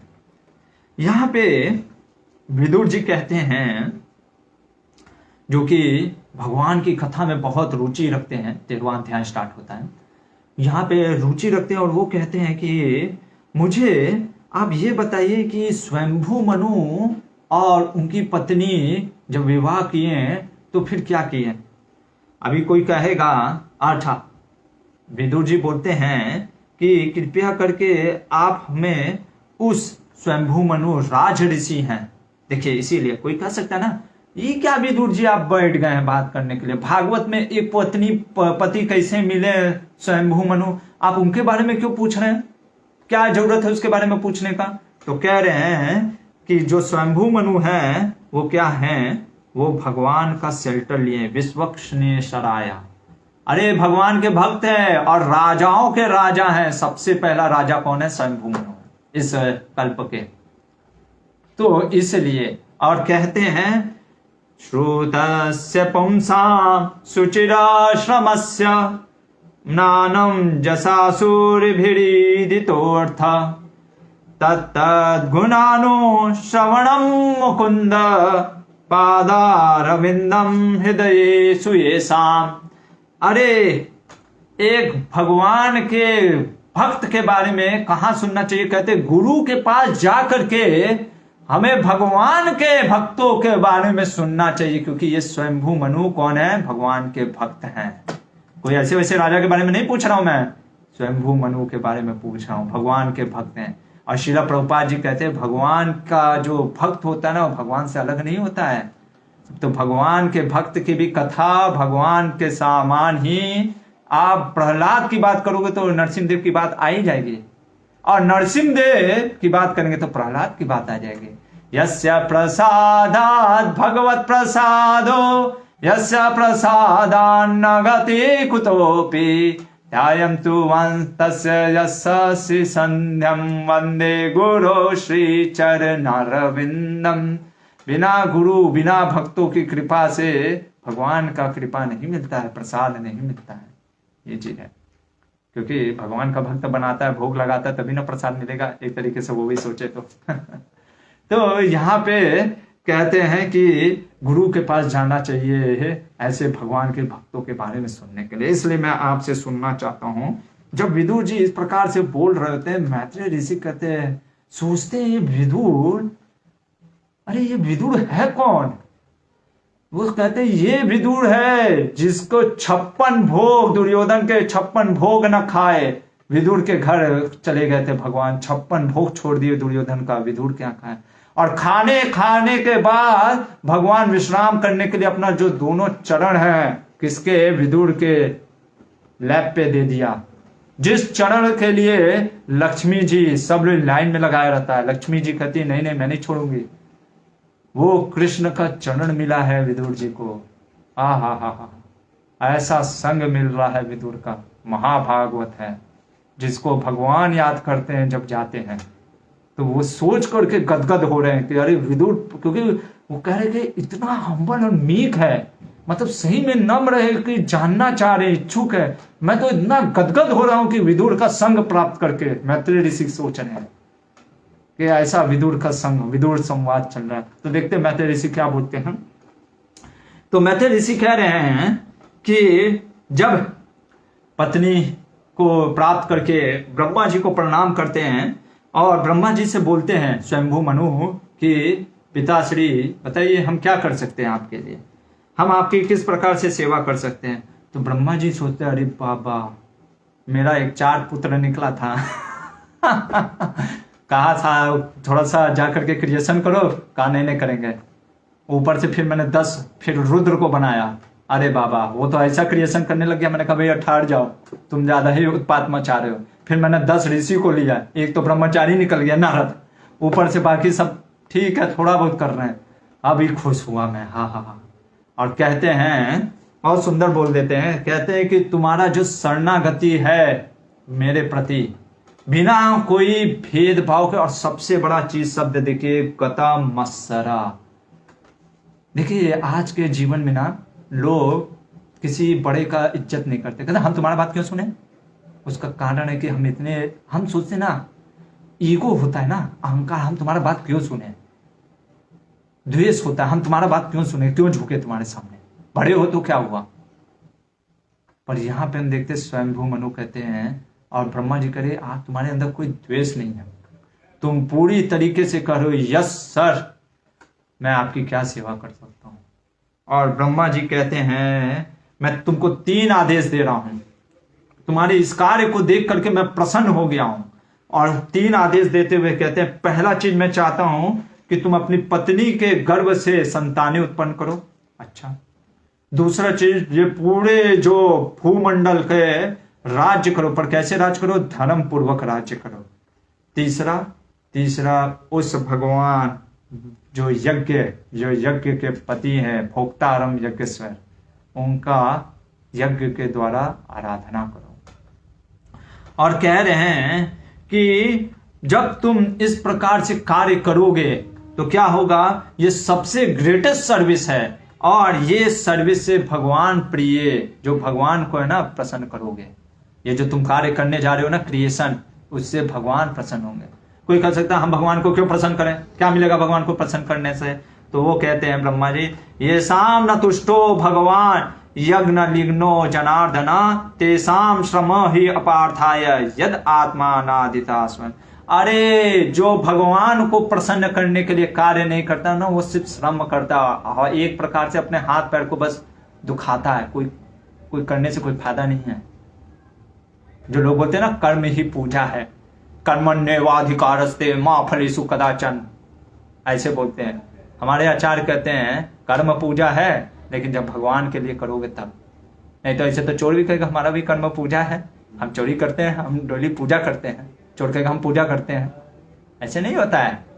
भगवान, यहाँ पे ब्रह्मा जी कह रहे हैं कि जो भगवान की प्रसन्नता के लिए कार्य नहीं करता है ना, वो सिर्फ श्रम करता है, श्रम, गधे की तरह श्रम करता है। और कह रहे हैं जब इस प्रकार से बोला तो मनु से पूछा कि भाई तुमको पता है ना क्या करना है। मनु ने कहा हाँ मैंने पढ़ा है शास्त्र कि धरती पे क्या है कि जीव जंतु रहते हैं, मुझे धरती पे ही करना। नीचे देखते धरती तो दिख ही नहीं रहा है, कहाँ चला गया धरती। तो देखते गर्भोदक सागर में डूबा पड़ा है, वहां पे रहता नहीं है। क्या है अभी ये तो ब्रह्मा जी स्टार्ट कर रहे हैं ना क्रिएशन, तो पिछले जो डिवास्टेशन हुआ था उसमें गर्भोदक सागर में धरती डूबा हुआ था, हमारे आचार्य कहते हैं। तो उन्होंने कहा अरे धरती तो डूबा है ब्रह्मा जी, क्या करे, अब आप ही कुछ कर सकते हैं, निकालिए। ब्रह्मा जी सोच रहे हैं अरे बाबा अब इसको निकाले कैसे। जब वो सोच रहे होते हैं उसी क्षण उनके 2 नथुने से क्या निकलते हैं, एक अंगूठे के साइज का एक क्या निकलता है, सुअर के रूप का जैसा वो निकलता है, सुअर निकलता है। मतलब कि कोई, तो ब्रह्मा जी कहते कौन है अंगूठी साइज का, अरे ये कौन है, मेरे नाक से निकल गया। हम लोग के नाक से तो कुछ गंदा चीज निकलता रहता है, पर ब्रह्मा जी के नाक से सोचिए कि एक अंगूठे के साइज का कोई सुअर निकला, तो आपको क्या अरे वो भी गंदा चीज होगा, नहीं, देखते ही देखते वो हाथी हो गया साइज का। ब्रह्मा जी कहते बाप रे बाप कौन है ये, तो मुझे ऐसा प्रतीक हो रहा है कि ये मेरे स्वामी स्वयं विष्णु है, क्योंकि ब्रह्मा जी को भी नहीं समझ में आ रहा था कि भैया कौन है। तो जब इस प्रकार से वो सोचने लग जाते कि ये है कौन, तब उनको समझ में आता अरे ये तो हमारे कौन है, वराहदेव है। क्योंकि बोर मतलब कि पिग, सूकर के रूप में, केशव धृता सूकर रूपा जय जगदीश हरे, स्वामी जय जगदीश हरे, जय जगदीश हरे, जय वराह देव वराह देव वराह देव, जय वराह देव। तो वराह देव प्रकट हो गए, वो वराह देव क्यों, ब्रह्मा जी के लिए। देखो भगवान अपने भक्तों के लिए क्या क्या, ब्रह्मा जी किस कार्य के लिए, क्योंकि कार्य सेवा के लिए ही चिंतित हो रहे थे, भगवान स्वयं प्रकट हो गए यहाँ पे। और यहां पे अगर हम देखें तो जो वराहदेव हैं वो अचानक से फिर वो जो गर्भोदक सागर है उसमें जाने लगते हैं, कूदते हैं वराहदेव। और वराहदेव का पूरा अगर रूप का वर्णन आप देखेंगे, पढ़ेंगे, ये 13वां अध्याय चल रहा है, 27वां श्लोक से 28वां श्लोक, पूरा एकदम सफेद वराह, टस्क जो होता है ना, एकदम ऐसे जो निकला रहता है सूंड टाइप का, तो वो एकदम सफेद था, पूरा रूप उनका सफेद जैसा था। जैसे ही वो समुद्र में घुरते हैं, समुद्र देवता कहते भैया भगवान आप मेरे को चीर चीर मत कर दीजिएगा, प्रार्थना करने लगते, क्योंकि भगवान इंटर कर रहे हैं, उनको डर लगने लगता है कि कहीं अपने टस्क से फाड़ ना दे, जैसे फाड़ता है ना आदमी, तो वैसे फाड़ ना दे, वो प्रार्थना करने लगते हैं समुद्र देव। और इधर भगवान देखते कि ओ धरती यहाँ पे पड़ी हुई है, और वो वहां से उठा के लेने लगते हैं। अब यहां पे थोड़ा सा हम पॉज करेंगे। क्या हो गया ना, मैत्रेय ऋषि ने 2 मनवंतर की कहानियों को एक में लगा दिया। जैसे मैंने आपको बताया था, ब्रह्मा जी के एक दिन में 14 मनु आते हैं। कितने आते हैं? 14 मनवंतर या 14 मनु। एक मनवंतर मतलब मनु के आयु को एक मनवंतर कहते हैं। जैसे पहला जो मनु चल रहा है, जो हमने अभी नाम सुना, कौन थे? स्वयंभू मनु, स्वयंभू मनु कहते हैं।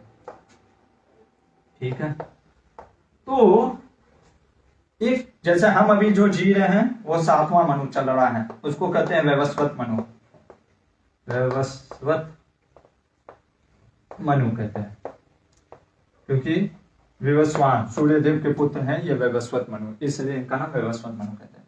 जो छठा मनु थे ना, एक मनु जो हम लोग से पहले, और हर एक मनु में 72 चतुर्युग होता है, लगभग 71 चतुर्युग और कुछ साल हमने दिखाया था, 30 करोड़ साल।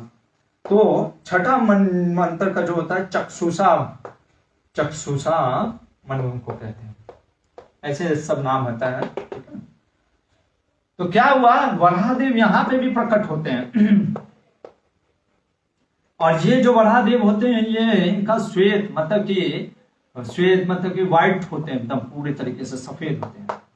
ये जो छठा में वराहदेव प्रकट होते हैं, ये नीले रंग के होते हैं। नीला मतलब कि तमाल वृक्ष के जैसे ये वराहदेव प्रकट होते हैं।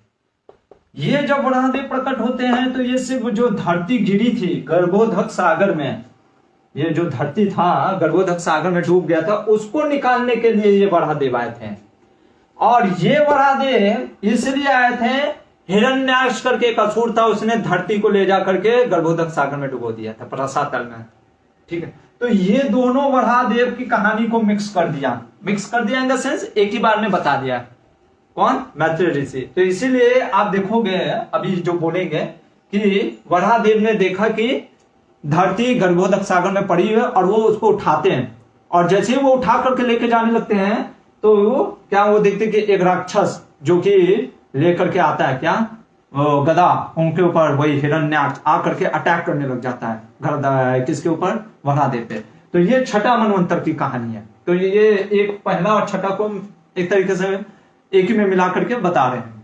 तो जैसे ही ये हिरण्याक्ष उन पे अटैक करता है, वराहदेव को आ जाता है गुस्सा, भैया अरे एक तो हम तुमको कुछ बोल नहीं रहे, तुम हंस रहे हो, मारे, हम देखेंगे, आएगा कल, हम शायद आएगा तो हम कल देखेंगे, गाली वाली देने लग जाता है वराहदेव को गुस्सा आता है, लगते हैं जो सूंड होता है उसी से पहले धरती को एक जगह रख देते, कहते कि डिस्टर्ब ना हो। जैसे नहीं मूवी में जैसे हीरोइन को बचाना रहता है तो हीरोइन को पहले साइड कर देता है हीरो, फिर धड़ाम देता है, तो वैसे वराहदेव फिर लिए धुसुम, तो है कल हम देखेंगे पूरी लड़ाई। और वराहदेव फिर मार के निकल जाते हैं, टस को घुसाते हैं, पूरा एकदम सफाया कर देते हैं, निकल जाते हैं। और फिर जो धरती को होता है, धरती देवी को, वो अपने टस्क में ले जा करके फिर से क्या करते हैं वो लेके चलने लगते हैं। इधर क्या होता है कि सारे जो जन लोग, महर लोग,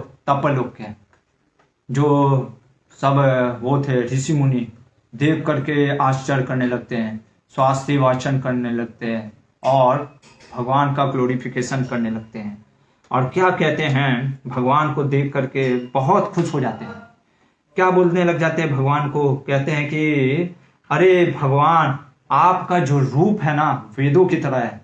कैसे जैसे आपका जो स्किन है, जो त्वचा है, वो जैसे लग रहा है कि वेदों के हिम जैसे मंत्र बोले जा रहे हैं।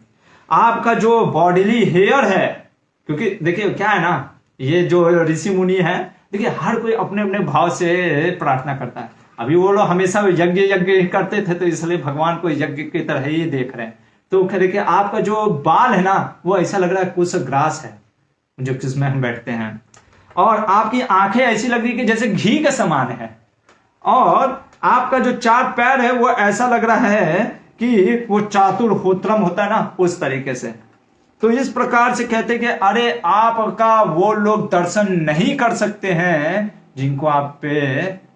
जिनका आपके ऊपर श्रद्धा नहीं है। ऐसे दूषित व्यक्ति आपकी श्रद्धाहीन होने के कारण इस प्रकार से आपको देख ही नहीं सकते। अब क्योंकि अभी महादेव कहेंगे भैया सिर्फ मेरा ही तारीफ करोगे या मेरी पत्नी का भी करोगे, नहीं तो कल गुस्सा आ जाएगी, कहेंगे आप ही का तारीफ चल रहा था, हमारा चल ही नहीं रहा था।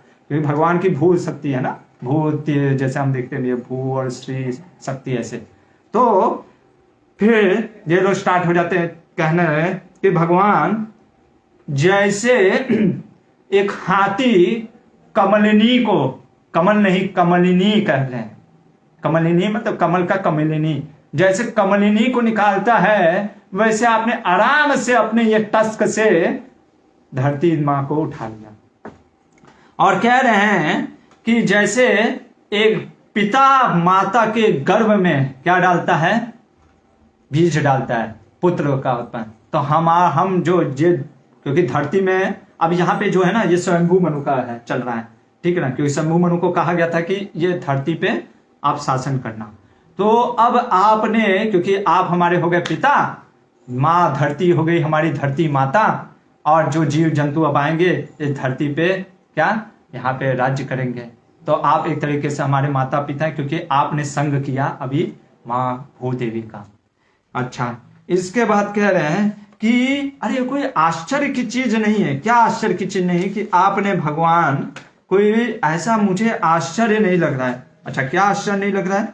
तो कह रहे हैं कि कम कम सदधीत अन्यतम, अरे कौन आपके सिवा धरती को गर्भोदक सागर से उठा सकता था? कोई नहीं उठा सकता था, ये आप ही उठा सकते थे। और अगले श्लोक में कहते हैं कि भगवान आपने, जैसे हम नहाते हैं ना कई बार, तो ऐसे ऐसे करते, बाल ऐसे ऐसे, हम लोग का तो चलिए बाल नहीं है, ठीक है, तो बॉडी में जैसे पानी होता है, कभी कभी ऐसे ऐसे पोंछते हैं तो पूरा वो स्प्रिंकल होता है ना, तो वैसे भगवान ऐसे हिलते हैं खुश होकर के, तो वो जो स्प्रिंकल होता है वाटर, तो वो सारे ऋषियों के ऊपर आ जाता है। जैसे हम नहीं करते हैं सुबह सुबह भगवान का जो जो अमृत होता है, जो हमने जल उनको दिखाया होता है, तो वो छिड़काव होता है। तो उसी तरीके से ऋषि मुनि के ऊपर छिड़काव होता है। ऋषि मुनि, तो कोई सोचेगा ये भगवान देखो सुअर का गंदा, मतलब अभी सुअर ऐसे ऐसे कभी कभी करता है तो वो नाली का, अरे हम लोग दूर भाग जाते, पर ये कोई ऐसा वैसा सुअर नहीं है। अरे जनलोक महरलोक तपलोक के ऋषि मुनि कह रहे हैं भगवान हमारे अंदर कोई कलमश नहीं है। सही बात है, वो ऋषि मुनि जनलोक वाले, अरे ब्रह्मा जी सोते हैं तो भी उनका डिस्ट्रक्शन नहीं होता है उन लोग का। तो वो कहते हैं फिर भी हम क्योंकि भौतिक जगत में आए ना, कुछ ना कुछ तो कलमश है ही है। आपके ये छींटे पड़ने से ना हमारा वो सारा कलमश दूर हो गया। देखिए, और श्रील प्रभुपाद जी कहते हैं सुंदर तात्पर्य में कि सूकर का शरीर अगर कोई टच कर देता है तो अशुद्ध माना जाता है, पर ये भगवान है सूकर, ये सब धीता सूकर रूपा, तो इसलिए ये ट्रांसेंडेंटल है। और क्या कह रहे हैं कि भगवान आपके अद्भुत कार्यों की कोई सीमा नहीं, और जो कोई कहता है कि मैं आपके सभी कार्यों को समझ गया हूं, जानता हूं, वो सबसे बड़ा नंबर 1 मूर्ख है। अरे अनलिमिटेड है, कोई समझ ही नहीं सकता। कैसे कोई कह सकता है कि समझ गया? हम नहीं समझ सकते, कोई नहीं समझ सकता, हम ही नहीं, कोई नहीं समझ सकता, क्योंकि आपकी जो योग शक्तियां हैं वो क्या है, योग जो आपकी शक्तियां हैं वो अनलिमिटेड है। और इस कारण से आप हम बद्ध जीवों सभी पर कृपा करिए, जिससे कि हम कुछ समझ सके आपके बारे में, ये चीज होता है। और इस प्रकार से जब भगवान प्रसन्न हो जाते हैं तो फिर धरती को वहां पे स्थापित करके फिर वो वहां से चले जाते हैं। और चूंकि भगवान बहुत प्रसन्न हो जाते हैं। यहाँ पे मैत्रेय ऋषि कहते हैं कि शिन्वित भक्तिया श्रवयेत वो सतिम जनार्दनो अस्यासु हृदय प्रसिद्धति। अरे कोई व्यक्ति जो ऋषियों ने बढ़ा देव के लिए जो गीत या जो प्रेज किया, जो प्रशंसा किया भगवान का, कोई शिन्वती भक्तिया, भक्ति से, भक्ति इसलिए जोड़ा है ना क्योंकि विश्वास नहीं होगा, श्रद्धा कहने का मतलब कि भक्ति से जो इसको सुनता है या किसी को सुनाता है, क्या करता है, जनार्दनो अस्यासु हृदय प्रसिद्धति। अरे जो हृदय में जनार्दन है वो प्रसन्न हो जाते। कैसे? फिर देखिए लिखा है शब्द अस्यासु, तुरंत प्रसन्न हो जाते हैं। ऐसा नहीं कि कुछ समय बाद, तुरंत उसी क्षण प्रसन्न हो जाते हैं। कौन? भगवान हरि जनार्दन। लेकिन भक्तिया से, श्रद्धा होना चाहिए। नहीं है श्रद्धा भक्ति तब तो कि अरे हमको विश्वास ही नहीं होगा। ऐसा होता है क्या? नाक से कोई सुअर निकल गया और उसने ऐसा किया है, हम ऐसा नहीं मान सकते। इसीलिए ये नहीं, अगर हम इसीलिए यहाँ पे शब्द भक्तिया छोड़ा है मैत्रेय ऋषि ने। और कहते हैं, क्या बोल रहे हैं? कह रहे हैं तस्मिन् प्रसन्ने सकलासि संप्रभो किम दुर्लभम ताभिरलं लवात्मभिः अनन्य दृष्ट्या भजतां गुहाशया स्वयं विधत्ते स्वगतिम परपराम। कह रहे हैं कि जब पूर्ण पुरुषोत्तम भगवान किसी पर प्रसन्न होते हैं तो उसके लिए कुछ भी अप्राप्य नहीं होता है। आप कहोगे कि अरे हरि प्रसन्न हो जाते तो उससे क्या बड़ा, उसके लिए कुछ भी प्राप्त नहीं रहता है। और जो शुद्ध भक्त, यहाँ पे शब्द देखिए, अनन्य दृष्टया भजता। अनन्य भक्त जो होता है, जिसको कोई अन्य चीज में रुचि नहीं होती है, वो क्या होता है? उसके लिए वैकुंठ, स्वगतिम पराम, वो परम धाम, वैकुंठ का धाम खुल जाता है। आप देखो यहाँ पे प्रभुपाद जी बहुत सुंदर चीज कहते हैं। कई बार लोग बोलते हैं ना कि ये सिर्फ महान भक्तों को ही वैकुंठ धाम या क्यों मिलता है। प्रभुपाद जी सुंदर चीज कह रहे हैं। देखिए जो भक्त अगर कुछ पाने का उत्सुक है, देखिए भगवान हर के हृदय में सब कुछ जानते हैं। अब आप वैकुंठ जाना ही नहीं चाहते हो, आप चाहते हो कोई स्त्री, नेम, फेम, पैसा, तो भगवान कहते हैं ठीक है तुम वही ले लो। अगर भागवत सुन करके हमको पैसा, नेम, फेम चाहिए तो मिलेगा वो, पर भगवान नहीं मिलेंगे क्योंकि आप ही नहीं ना चाहते हो, आप खुद ही नहीं चाहते हो। आपके हृदय में क्या है? नेम, फेम है। तो भगवान कहते हैं ठीक है। पर जो अनन्य भक्त होता है, जिसको कुछ नहीं चाहिए होता है, भगवान कहते हैं फिर तू मेरे पास आ जा। तो ये चीज है, आपको जो चाहिए होगा वो मिलेगा। और अंतिम श्लोक कहते हैं इस अध्याय में, कहते हैं को नाम लोके पुरुषार्थ सारवित पुरा कथा नाम भगवत कथा सुधाम आपीय कर्णांजल भी भवापहाम अहो विरजे विनाहनारे तरम। कि यहाँ पे कह रहे हैं कि बहुत सुंदर, कौन, निस्संदेह इस संसार में कौन ऐसा होगा जो भगवान की इन कथाओं का श्रवण नहीं करेगा। कथा सुधाम, अमृत के समान इन कथाओं को कर्णांजलि भी, अंजलि बना करके, पात्र बना करके इन कानों से कौन नहीं सुनेगा? वही व्यक्ति नहीं सुनेगा।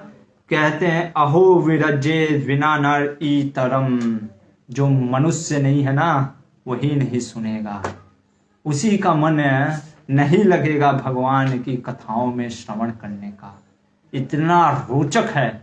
अगर हमें रोचक नहीं लगता है तो सुनते रहिए, आज नहीं तो कल रुचि लगने भी लगेगा। हरे कृष्णा। यहाँ पे 13वां अध्याय समाप्त होता है और अब हम जो प्रवेश कर रहे हैं 14वें अध्याय में, 14 चैप्टर में, इसमें हम देखेंगे 2-3 बहुत महत्वपूर्ण चीजें।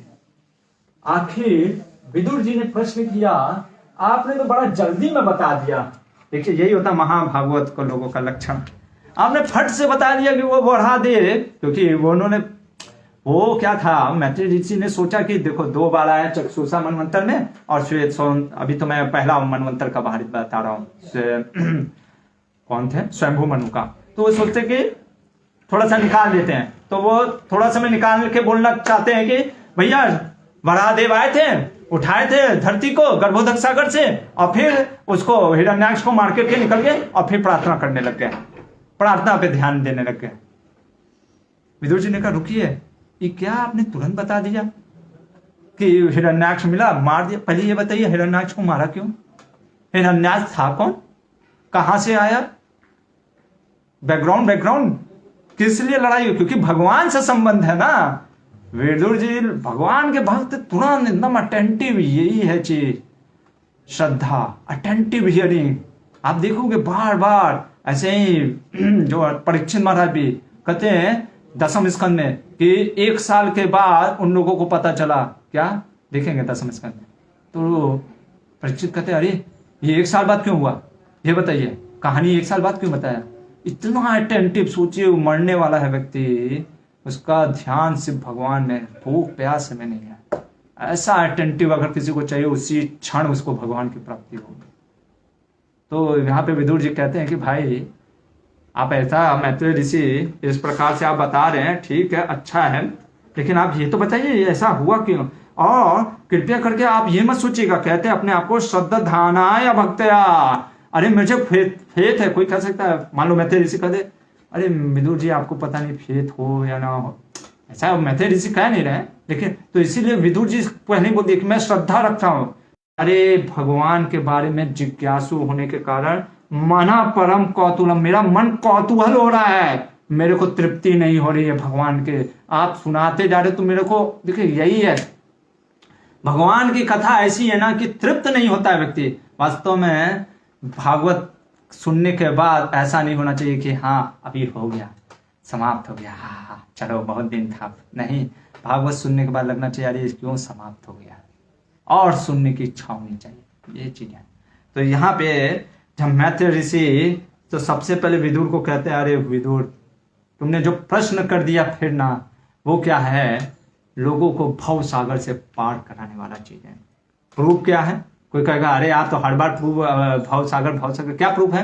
कहते ये जो कथा है ना, नारद मुनि ने ध्रुव को सुनाया, 6 साल का लड़का भगवान को प्राप्त कर लिया, 36,000 साल राज्य किया इस धरती पे, और जब वैकुंठ आया ना तो था जो मृत्यु के शरीर पे पैर रख करके वैकुंठ बैठ गया था। देखेंगे 4थे स्कंद में 6 साल का लड़का, 5 साल का लड़का 6 महीने में हरि को प्राप्त कर लिया।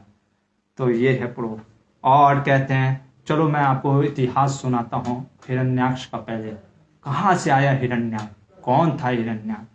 तो ये बात चल रही है 6ठे मनवंतर की, ध्यान रखिएगा, हम बीच बीच में बताते रहेंगे। चक्षुषा मनवंतर में हम आ चुके हैं, अपने आप को चक्षुषा मनवंतर में लेके जाइए।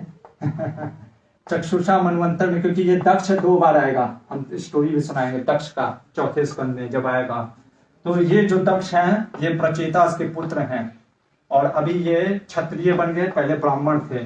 जो निकले ना, जो भगवान किससे, ब्रह्मा से, हमने बताया ना दक्ष भी एक आते हैं अंगूठे से, तो वो दक्ष है ब्राह्मण, ये दक्ष है क्षत्रिय, क्योंकि प्रचेता से निकला है।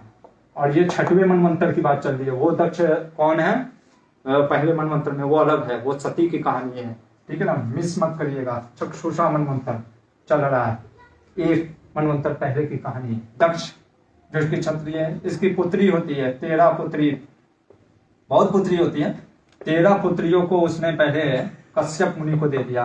किसको दिया? कश्यप मुनि को। और कश्यप, हरे कृष्ण, चमक रहा है, वो खोल सकते हैं, अंधेरा हो जाएगा।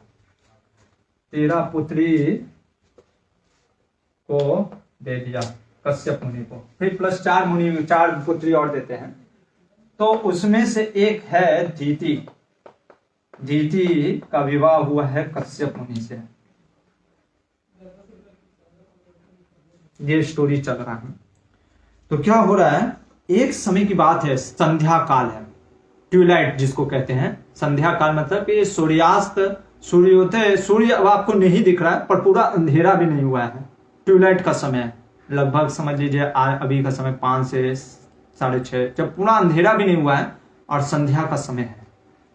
क्या होता है दीति जो होती है वो काम से पीड़ित होने के कारण उसके पास आती है, किसके पास? अपने पति कश्यप मुनि के पास, और कुछ प्रार्थना कर रही है। कह रही है कि काम ने मुझे बलपूर्वक एकदम जकड़ लिया है, जैसे हाथी पागल हो जाता है वैसे मैं पागल हो गई हूं। वो क्यों बोल रही है? क्योंकि कुछ अदाएं भी दिखा सकती थी, लेकिन हमारे यहाँ पे देखेंगे तो जो कश्यप मुनि है वो ध्यान पे बैठे हुए हैं, समाधि में लगे हुए हैं, तो उनको लगता है कि इसको कैसे मैं अपने पति को उठाऊं, तो वो जोर जोर से बोल रहे हैं कि मुझे काम से पीड़ित हूं मैं। कह रही है कि मुझे, अगले श्लोक में कह रही है, मुझे पुत्र प्राप्त करने की चाहत है, क्योंकि मेरी जो सारी बहनें हैं, ठीक है ना, उनको पुत्र है, मुझे पुत्र नहीं है। यानी सिर्फ काम से पीड़ित नहीं है, उसको इच्छा भी है पुत्र प्राप्त करने की। अच्छा, दूसरा चीज है, अच्छा वो कह सकती है कि इसलिए कृपया करके आप मुझे क्या करो, पुत्र दो, और हमारा जो नेचर है सेम है। तो मैं विदुर जी, अरे कश्यप सोच सकते हैं हमारा नेचर क्या सेम है, तो मेरा ध्यान भटक कर रही करिए, तो फिर कहां से नेचर सेम है? तो कहती मैं इसलिए आपके पास अभी आई हूं क्योंकि मैं दुखी हूं। क्या हूं? दुखी हूं। और शास्त्र कहता है कि जो दुखियारी या दुखी कोई व्यक्ति किसी के पास आता है तो उसको मना नहीं करते, इसलिए आप क्या करिए, मुझे पुत्र दीजिए। अच्छा, और पुत्र कैसा होना चाहिए? पुत्र क्यों मैं प्राप्त करना चाहिए? देखिए रीजन भी दे रही है, पुत्र मैं क्यों चाहती हूँ। कोई कहेगा पुत्र क्यों चाहिए भाई? पुत्र इसलिए चाहती हूँ क्योंकि पिता का अंश पुत्र होता है, मैं इससे आपका भी नाम बढ़ेगा, मेरा भी नाम बढ़ेगा, ठीक है, इसलिए मैं पुत्र चाहती हूँ। ओके, ठीक है। और कहती है कि ऐसा नहीं, आपने सबको पुत्र दिया, मेरी बहनों को, और सबने बराबर सेवा की, और अपना बता भी रही है कि जब हमारे पिताजी ने बोला था ना कि किसके साथ विवाह करना चाहती हो, तो हमने बोला था कि, मैंने तो बोला था कि मैं कश्यप जी के साथ ही विवाह करूंगी, तो मेरे पिता ने आपके साथ विवाह कराया, तो इसलिए मैं फेथफुल भी हूँ आपके। तो ये क्वालिटी, ये चीज बता रही है कारण कि क्यों मैं आपके साथ संग करना चाहती हूँ। तो जब इस प्रकार से वो बोलती है तो कश्यप मुनि जब ये सुनते हैं उसके इन बातों को, वो गुस्सा नहीं करते हैं, और वो उसके इन वचनों को सुन करके सुनते रहते हैं। और फिर अब बोलना स्टार्ट कर रहे हैं मृदु भाषा में। हमारे आचार्य कहते हैं कि कश्यप मुनि को जब इस प्रकार से बोल रहे थे, तो देखिए यहाँ पे श्लोक क्या बोला है, इति ताम वीरा मारीचा। मैत्री ऋषि ने विदुर को वीर कहा है। क्यों कहा? इसका अर्थ क्या है कि विदुर जी धर्मात्मा थे, प्रज्ञा थे, कभी नहीं ऐसा वक्त हुआ कि उन्होंने सही चीज को बोलने के लिए झिझक किया हो। अरे चाहे द्रौपदी को नग्न करने का भी प्रयास किया गया, चीर हनन करने का, उस समय भी खड़े हो गए, सब मुंह बंद करके चुप बैठे रहे। और विदुर जी ने जो शास्त्र उल्टा मतलब निकाला, देखिए ये होता शास्त्र का मतलब कि सिर्फ पढ़ना नहीं, हमें आना चाहिए कब क्या पेश करना है शास्त्र से। तो उन्होंने ऐसा पेश किया कि लोगों के मन में प्रश्न उठ गया कि सही में द्रौपदी हारी या नहीं हारी। सबसे पहले विदुर जी ने प्रश्न उठा दिया लोगों के मन में। तो ये विदुर जी हैं, कभी रुके नहीं, धर्म से कभी विचलित नहीं हुए, इसलिए मैत्री ऋषि कहे तुम वीर थे। पर ये जो कश्यप मुनि है ना, ये थोड़ा सा प्रभावित हुए और वो उस प्रकार से नहीं बोल पाए जैसे उनको बोलना चाहिए था अपनी पत्नी से। क्योंकि अगर वो शायद गुस्सा करते कहते शांत रहो, भी अभी मैं संध्या समाधि में हूँ, बाद में, क्योंकि समय अभी वो बोलेंगे कि समय भी सही नहीं है, क्यों समय सही नहीं है बताते हैं, तो वो इतना जोर से बोल नहीं सके। और क्या अब दे रहे हैं, सबसे पहले तो अपनी पत्नी को ग्लोरीफाई कर रहे हैं। क्या ग्लोरीफाई कर रहे हैं देखिए, पहला चीज कह रहे हैं कि पत्नी से व्यक्ति को धर्म अर्थ काम की प्राप्ति होती है, काम का सुख मिलता है, धर्म करने का सुख मिलता है, और अर्थ की प्राप्ति होती है पत्नी। अच्छा, आगे बोल रहे हैं कि पत्नी के साथ जीवन व्यापन करने से क्या होता है ना, बाकी आश्रमों के लिए भी हम कार्य कर सकते हैं। क्योंकि गृहस्थ ही क्या करता है, 3 आश्रम, जो संन्यास, ब्रह्मचर्य और वानप्रस्थ में है, ये लोग तो कमाते नहीं है, तो इनको सपोर्ट कौन करता है? गृहस्थ सपोर्ट करते हैं। तो इस प्रकार से हम तीनों आश्रमों का भरण पोषण एक प्रकार से गृहस्थ के पुत्र होते हैं ये तीनों आश्रम। ठीक है, अब कह रहे हैं कि पत्नी को अर्धनारी कहा जाता है। क्यों अर्धांगिनी कहा जाता है? अर्धांगिनी मतलब आधा अंग जिसका। क्यों? क्योंकि जो भी पति कार्य करता है, शुभ काम करता है, उसका 50% क्रेडिट स्त्रियों को भी मिलता है। क्यों ऐसा भाई? क्यों ऐसा भेदभाव नहीं है, ये इसलिए क्योंकि स्त्रियां सेवा करती हैं अपने पति का जब पूरे दिल से और पूरी पवित्रता रहते हैं, तो जो भी पति जो क्रेडिट मिलता है, जो भी वो शुभ काम करते हैं, यज्ञ हवन या जो भी कुछ भी करते हैं, जो भी पुण्य कमाते हैं, उसका 50% ऑटोमेटिकली स्त्रियों को चला जाता है। इसीलिए श्रील प्रभुपाद जी कहते हैं कि विवाह एक कर्तव्य है। विवाह एक कर्तव्य है, वो एक प्रकार का रिफॉर्मेटरी प्रोसेस है जिससे कि व्यक्ति आध्यात्मिक की तरफ लग सके। वो सिर्फ इवेंट नहीं है या सेंस ग्रेटिफिकेशन का चीज नहीं है। तो यहाँ पे जब इस प्रकार से और आगे बोल रहे हैं, पत्नियां एक प्रकार से किले के समान होती हैं पुरुष के लिए। क्यों? क्योंकि इंद्रिया बलवताम इंद्रियां बहुत बलवान है। तो जैसे नाव को छोड़ दीजिए बिना पतवार के और हवा चल रही है, तो वो कभी इधर भागेगा उधर भागेगा, पर वही कोई चलाने वाला है उसको। तो उसी तरीके से स्त्रियां किले के समान कार्य करती हैं। इन जो बलवान इंद्रियां हैं जिसपे हमेशा व्यक्ति के ऊपर आक्रमण होता रहता है, वो उनसे उनको रक्षा करती हैं, ये स्त्रियां और पत्नियां।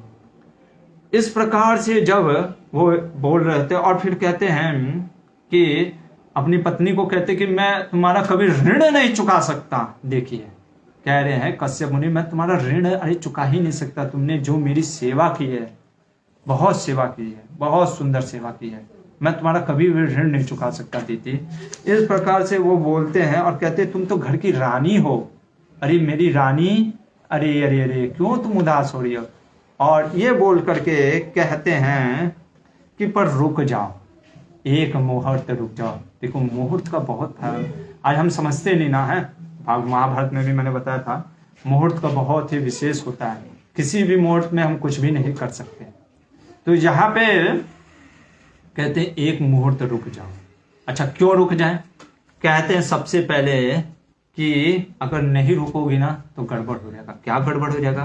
कहते कि भगवान जो शिव है ना, वो अपने साथियों, अब उनके संगी कौन है? घोष्ट है। कौन है? घोष्ट है। प्रभुपाद जी अपने तात्पर्य में लिख रहे हैं कि भूतों के भौतिक शरीर नहीं होते। देखिए मैं आपको बता देता हूं, कुछ हमारे सन्यासी स्वामी प्रणाम हैं हमारे देश के, वो मानते ही नहीं है भूत है। ठीक है, भागवत कह रहा है भूत होते हैं, ठीक है ना। और भूत पिशाच ये किसके वो साथी हैं? भगवान शिव के, ठीक है ना। आपको मैं बताता हूँ क्या है चीज है। ये हमारा समझ लीजिए ग्रॉस बॉडी है, जो ये शरीर है। कई बार मैंने बताया ये होता है सटल बॉडी, ठीक है, और ये होता है सोल, ठीक है। क्या होता है कई बार खास करके आज की युवा पीढ़ी बहुत ज्यादा एक कार्य करने लग गई है, वो है सुसाइड। कुछ नहीं समझ में आता है, जीवन को व्यर्थ समझ करके सुसाइड कर देती है। अब आप सिंपल सा चीज है, शास्त्रों में क्या चीज है ना, आप जिस चीज को वैल्यू नहीं देते हो ना, वो चीज फिर आपको नहीं मिलता है। जैसे आप खाना को फेंकते हो ना, आप देखोगे अगले जन्म में आप खाना के लिए मोहताज हो जाओगे। पानी को फेंकते हो, आप पानी के लिए मोहताज हो जाओगे। किसी भी चीज का बर्बादी नहीं करना चाहिए। प्रभुपाद जी एक बार जब जा रहे होते हैं तो जो भगवान का जो भक्त होता है ना, वो सब चीज भगवान को देखता है। यो माम पश्यति सर्वत्र सर्वम च मयि पश्यति न पश्यति तस्याहम न प्रणश्यामि स च मे न प्रणश्यति। कि वो भगवान का भक्त हर चीज में भगवान को देखता है। मायापुर में जा रहे होते हैं प्रभुपाद जी, एक बाथरूम से बाहर निकल आवाज सुनते, टप टप टप, सोचिए इतना बहुत, कहते गो एंड टैप को क्लोज करो, क्योंकि भगवान की एनर्जी है। तो जो लोग भी अपने शरीर का आत्महत्या कर लेते हैं उनको ग्रॉस बॉडी नहीं मिलता है। भूत का मतलब ही यही होता है कि उसको ये शरीर ना मिलना। कौन सा? भौतिक शरीर। अच्छा, तो फिर क्या रहता है? सिर्फ और सटल और सोल रह जाता है। क्या रह जाता है? सटल और सोल, मतलब कि सोल को कैरी करके सटल बॉडी जो रहता है। जैसे आपको भूख भी लगी है, हमको जैसे वो कुछ उठाना है, किताब जैसे ये, तो इसको उठाने के लिए मेरे मन में जो इच्छा है ये सटल बॉडी, लेकिन इसको उठा मैं किससे रहा हूं? अपने इस ग्रॉस बॉडी से। किससे? इस ग्रॉस बॉडी से उठा रहा हूं। भूत नहीं उठा सकता, वो नहीं उठा सकता। क्यों नहीं उठा सकता? Subtle body. आप मन से कैसे उठा सकते हो? आप योग शक्ति रखे हो तब उठा पाता है, तो वो उस तरीके से। तो फिर वो क्या करता है? किसी के अंदर घुसता है, या तो बुक के अंदर घुसने का प्रयास करता है, हल्का हिलाता है। भूख लगी है भाई, वो कैसे खाएगा? इसीलिए वो देखता है कोई पिज्जा खा रहा है, उसके शरीर में घुसने का प्रयास करता है और फिर पिज्जा खाता है। भूख लगी है ना भाई, तो इस तरीके से होता है। तो ये जो होते हैं, ये जो संध्या का समय होता है, ट्यूलाइट का जो समय होता है, उस समय भगवान शिव भूतों और पिशाचों के साथ लेकर के दौड़े पे निकलते हैं। क्यों निकलते हैं भैया? क्या काम है उनको दौड़े पे निकलने का? वो देखते हैं कोई इस समय गलत कार्य कर रहा है, खास करके संग कर रहा है, यौन संग कर रहा है। एक स्त्री पुरुष यौन संग कर रही है, बहुत सी गलत कार्य जो है यहाँ पे विशेषकर उसी की बात की है। उस समय जब करता है तो भगवान शिव की महानता इतनी है ना, अरे त्रिलोकीनाथ हैं भगवान शिव भी, विश्वनाथ हैं। भगवान कृष्ण और विष्णु शिव में कोई ज्यादा अंतर नहीं है, वास्तव में दोनों एक ही हैं, समझिए। तो भगवान शिव इतने कृपालु है ना, दयालु, बहुत दयालु है, बहुत दयालु है। उनके चीज को हम नहीं समझ सकते, वही अभी बोलेंगे भी। कौन? कश्यप मुनि, कि कोई नहीं समझ सकता भगवान शिव की महिमा को। तो वो क्या करते हैं कि वो उन लोगों पर प्रसन्नता करने के लिए देखते हैं कि कोई संग कर रहा है। अभी इस बेचारे भूत को शरीर मिला नहीं है, बेचारा ऐसे ही परेशान है, घूम रहा है। तो क्या करते हैं, जहां देखते हैं कि वो ये गलत टाइम पे ये लोग कर रहे हैं संग, डाल देते हैं, जाओ उसके गर्भ में तुमको शरीर मिल रहा है। क्यों शरीर देना चाहते? सोचते हैं कि किसी प्रकार से शरीर मिलेगा, मानव शरीर, मानव स्तन, बड़ो भाग्य पाया, बहुत भाग्यवान से मिलता है, शायद भगवान का भजन कर लेगा और भगवान के धाम चला जाएगा। ये कारण से शिव जी वो ये गलत संग कर रहा है, जाओ, वो डाल देते हैं। वही चीज कश्यप मुनि अपनी पत्नी दीति को समझा रहे हैं। अच्छा, तो दीति कह सकती थी कि अरे नहीं नहीं नहीं, वो हमारे साथ ऐसा नहीं करेंगे, हमारे रिश्तेदार लग रहे हैं, वो तो हमारी बहन के पति हैं। नहीं नहीं नहीं, वो ऐसे सती के पति थे, सती जो कि दक्ष की पत्नी बेटी थी पिछले जन्म में। नहीं नहीं, ऐसा नहीं करते। भगवान शिव क्या बोल रहे हैं? कश्यप मुनि कह रहे हैं भगवान शिव सबको समान देखते हैं, ना उनका कोई रिलेटिव है ना कोई ये है। अरे भाई उनको भी तो देना है ना इनको, ठीक है? तुम्हारे वो मतलब कि क्या बोलते हैं, वो लग गए, क्या बोलते हैं, साला साढ़ू या जो भी आप बोल दो, बहनोई, उस टाइप का। तो पर वो इसको भी तो शरीर देना है ना, तो इसलिए सबको समान देखते हैं। अच्छा, कोई कह सकता था शायद ना देख पाए तो हम लोग कहीं छिप करके कहीं अकेले में करते हैं ना। भगवान शिव के 3 नेत्र हैं, एक नेत्र सूर्य, दूसरा नेत्र चंद्रमा, तीसरा नेत्र अग्नि। सब जगह है त्रिलोकी वीर। भगवान शिव से आप कहाँ छिपोगे? सूर्य अगर नहीं है तो फिर चंद्रमा है। हमको भले चंद्रमा सूर्य नहीं दिख रहे हैं फॉग के कारण, पर वो तो है ना, कहाँ छिपोगे? अग्नि कहाँ हट नहीं है, तो इसलिए सब छिप नहीं सकते। हे दीदी, ऐसा हमको। और कह रहे हैं, अब देखो वो बोल सकते हैं ये शिव इतना महान है। कश्यप मुनि कहते हैं शिव की महानता कोई नहीं समझ सकता। अरे मूर्ख हैं वो लोग जो ये कहते हैं कि शिव भस्म लगाते हैं, क्या रहता है वहां पे। काशी विश्वनाथ हैं वो, विश्वनाथ। वो भस्म इसलिए लगाते हैं ना भोलेनाथ, क्योंकि वो सोचते हैं कि अरे ये सारा चीज तो मेरे भगवान के लिए है, ये फूल भी भगवान के लिए, ये कपड़े भी भगवान के लिए, ये मिट्टी भी भगवान, सब चीज भगवान के लिए है, मैं कैसे इसका भोग कर सकता हूं। और हम हर चीज का भोग कर लेते हैं, बात करें। इसीलिए तो भगवान शिव महान है ना, वैष्णव नाम यथा संभव। इस जगत में भगवान शिव के समान ना कोई था, ना कोई है और ना कोई रहेगा। कभी भी अपमान नहीं करना चाहिए भगवान शिव का। हर हर हर महादेव। तो ऐसे भगवान शिव के बारे में बोलते हैं कि वो कहते हैं कि जो लोग भगवान शिव का सम्मान नहीं करते ना, उनका शरीर कुत्ते के खाने के जैसा है। कश्यप मुनि कह रहे हैं कुत्ता जिसको खाता है शरीर को ना, वैसा है जो भगवान शिव का सम्मान नहीं करता है। अरे नहीं समझ सकते भगवान शिव की मनोस्थिति को, क्यों वो ऐसा कार्य करते हैं, किस लिए वो रहते हैं, कोई नहीं जानता है। वो सिर्फ भगवान शिव ही समझते हैं। क्यों वो शमशान में रहते हैं, वो जानते हैं कि वो किसी प्रकार से शमशान में आएगा, कुछ तो बताएंगे भगवान के बारे में। कोई नहीं समझ सकता भगवान शिव की चीज को। बड़े बड़े वही हम देखेंगे, पूरा चौथा स्कंद दक्ष पगला गया, भगवान शिव को अपराध कर दिया। इतना बड़ा अपराध, बहुत बड़ा अपराध है भगवान शिव के बारे में।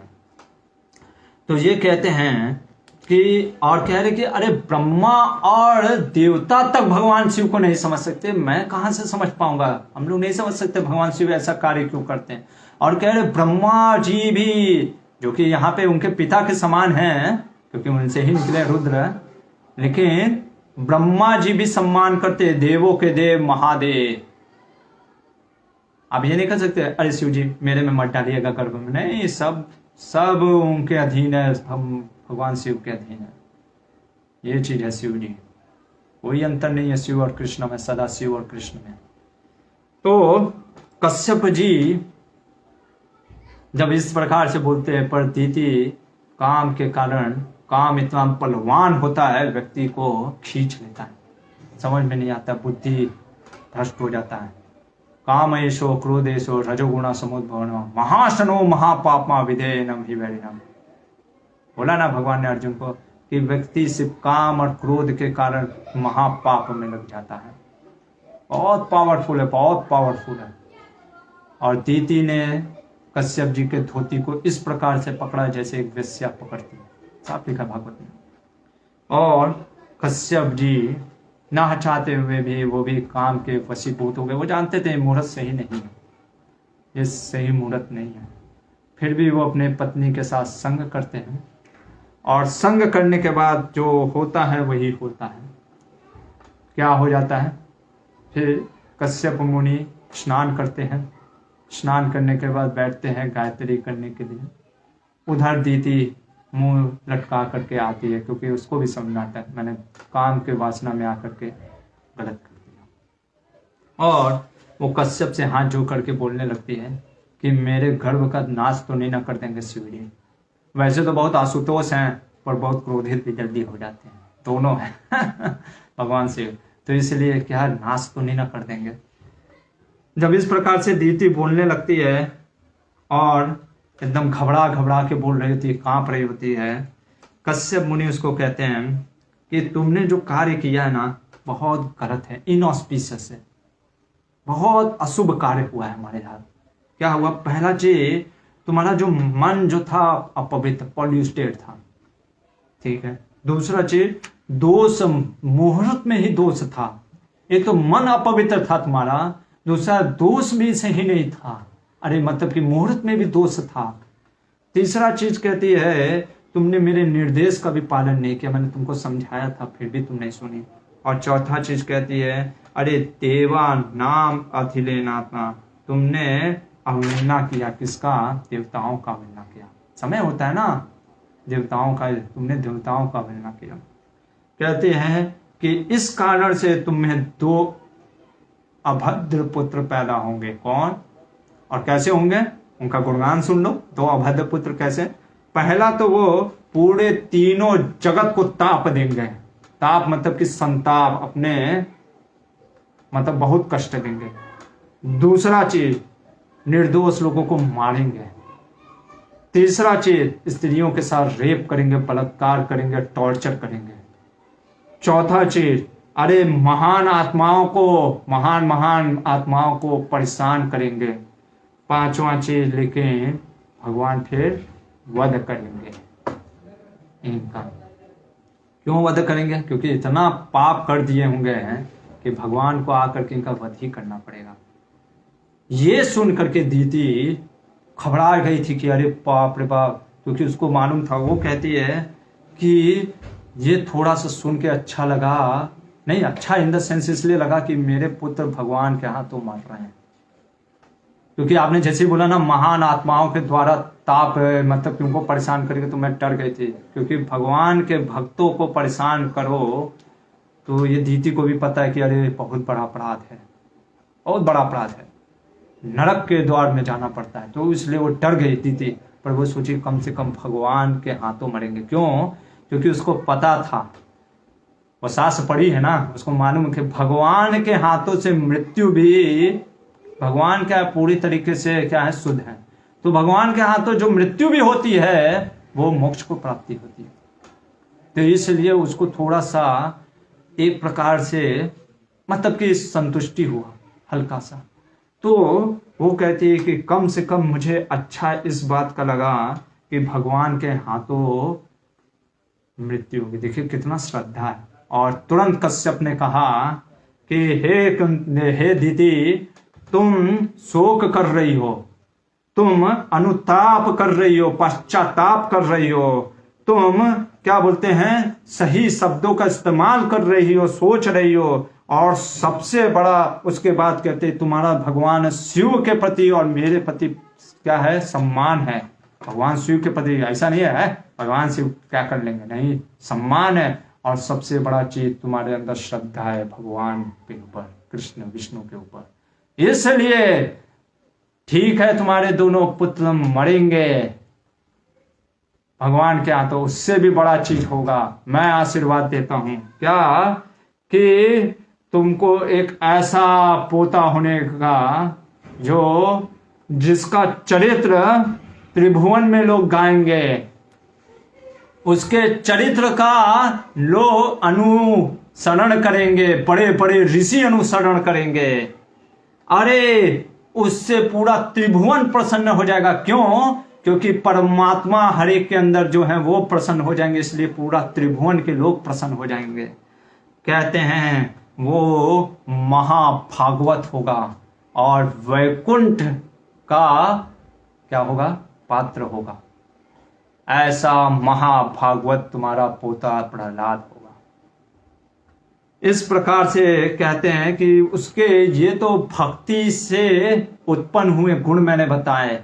भक्ति करने के लिए जो गुण है उसके अंदर, अरे मैं बता नहीं सकता क्या उसके अंदर गुण है, असीमित गुण है। कहते अलम पता वर्चुआ वीरवान होगा, शील दृढ़ और गुना आकर, इतने गुणों का खजाना होगा उसके अंदर। सबसे बड़ा चीज ये है, कहते हैं हृष्ट परा हृदया, दूसरों के सुख में प्रसन्न होगा। और कहते हैं व्यथित दुखितेषु, दूसरों के दुख में दुखी होगा। पर दुख दुखी, यही है वैष्णव का आचार। और कहते हैं कि उसके अंदर जगत शोक हरता, पूरी जगत के शोक को हरण करने की ताकत होगी। ये है प्रहलाद महाराज का गुणगान करते हैं। और कहते हैं कि अंदर बाहर दोनों से भगवान का स्मरण भी करेगा और भगवान का दर्शन भी करेगा। जब आएंगे नरसिंहदेव साक्षात प्रकट होंगे, ये चीज है। और ऐसा तुम्हारा जो पोता होगा महाभागवत होगा, और तुम्हारा जो पुत्र होगा, दोनों पुत्र वो मारे जाएंगे भगवान के हाथ। यहाँ पे 14वां अध्याय समाप्त होता है।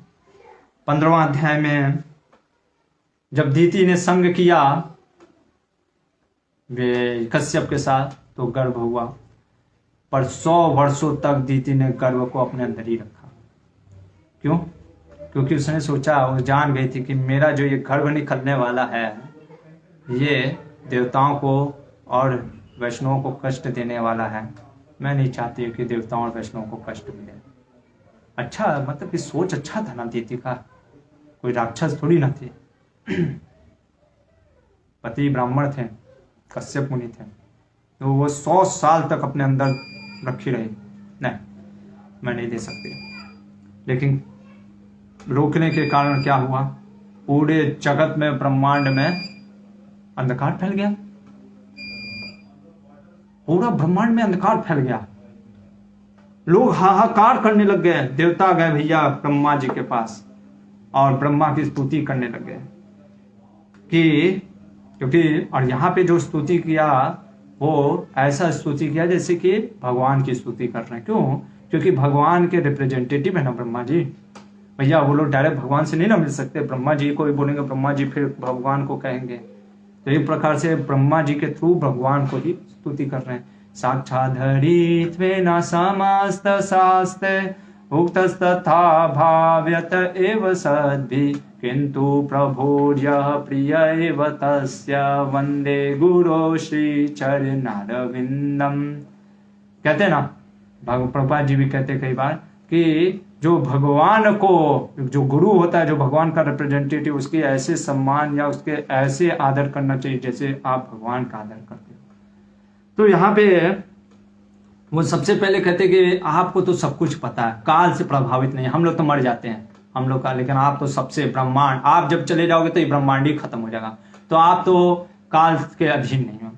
और दूसरा चीज कह रहे आप सबके मनोभेष को जानते हो, क्योंकि आप ही ने सबको बनाया ना सबके मन में क्या चल रहा है तो आप तो जानते ही हो क्या होने वाला है। ठीक है, तो हम आपको सम्मान करते हैं क्योंकि आप ही के मुख से वेद निकले, वेद आप ही के मुख से निकले। इसलिए ये जो दीति का जो प्रेगनेंसी, जो गर्भावस्था में, गर्भ में जो पुत्र हैं, उसके कारण से देखिए ना पूरे ब्रह्मांड में अंधकार मच गया। कुछ करिए इसके लिए।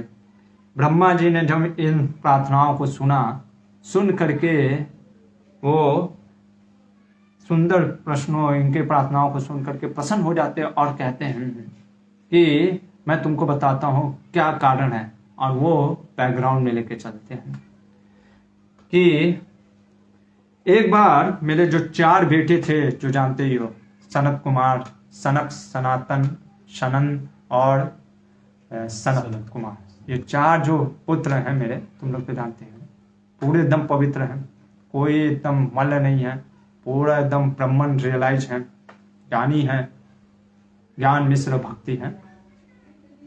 तो सब जगह विचरण करते रहते हैं, जैसे नारद मुनि विचरण करते हैं वैसे ये भी चतुष कुमार भी विचरण करते रहते हैं।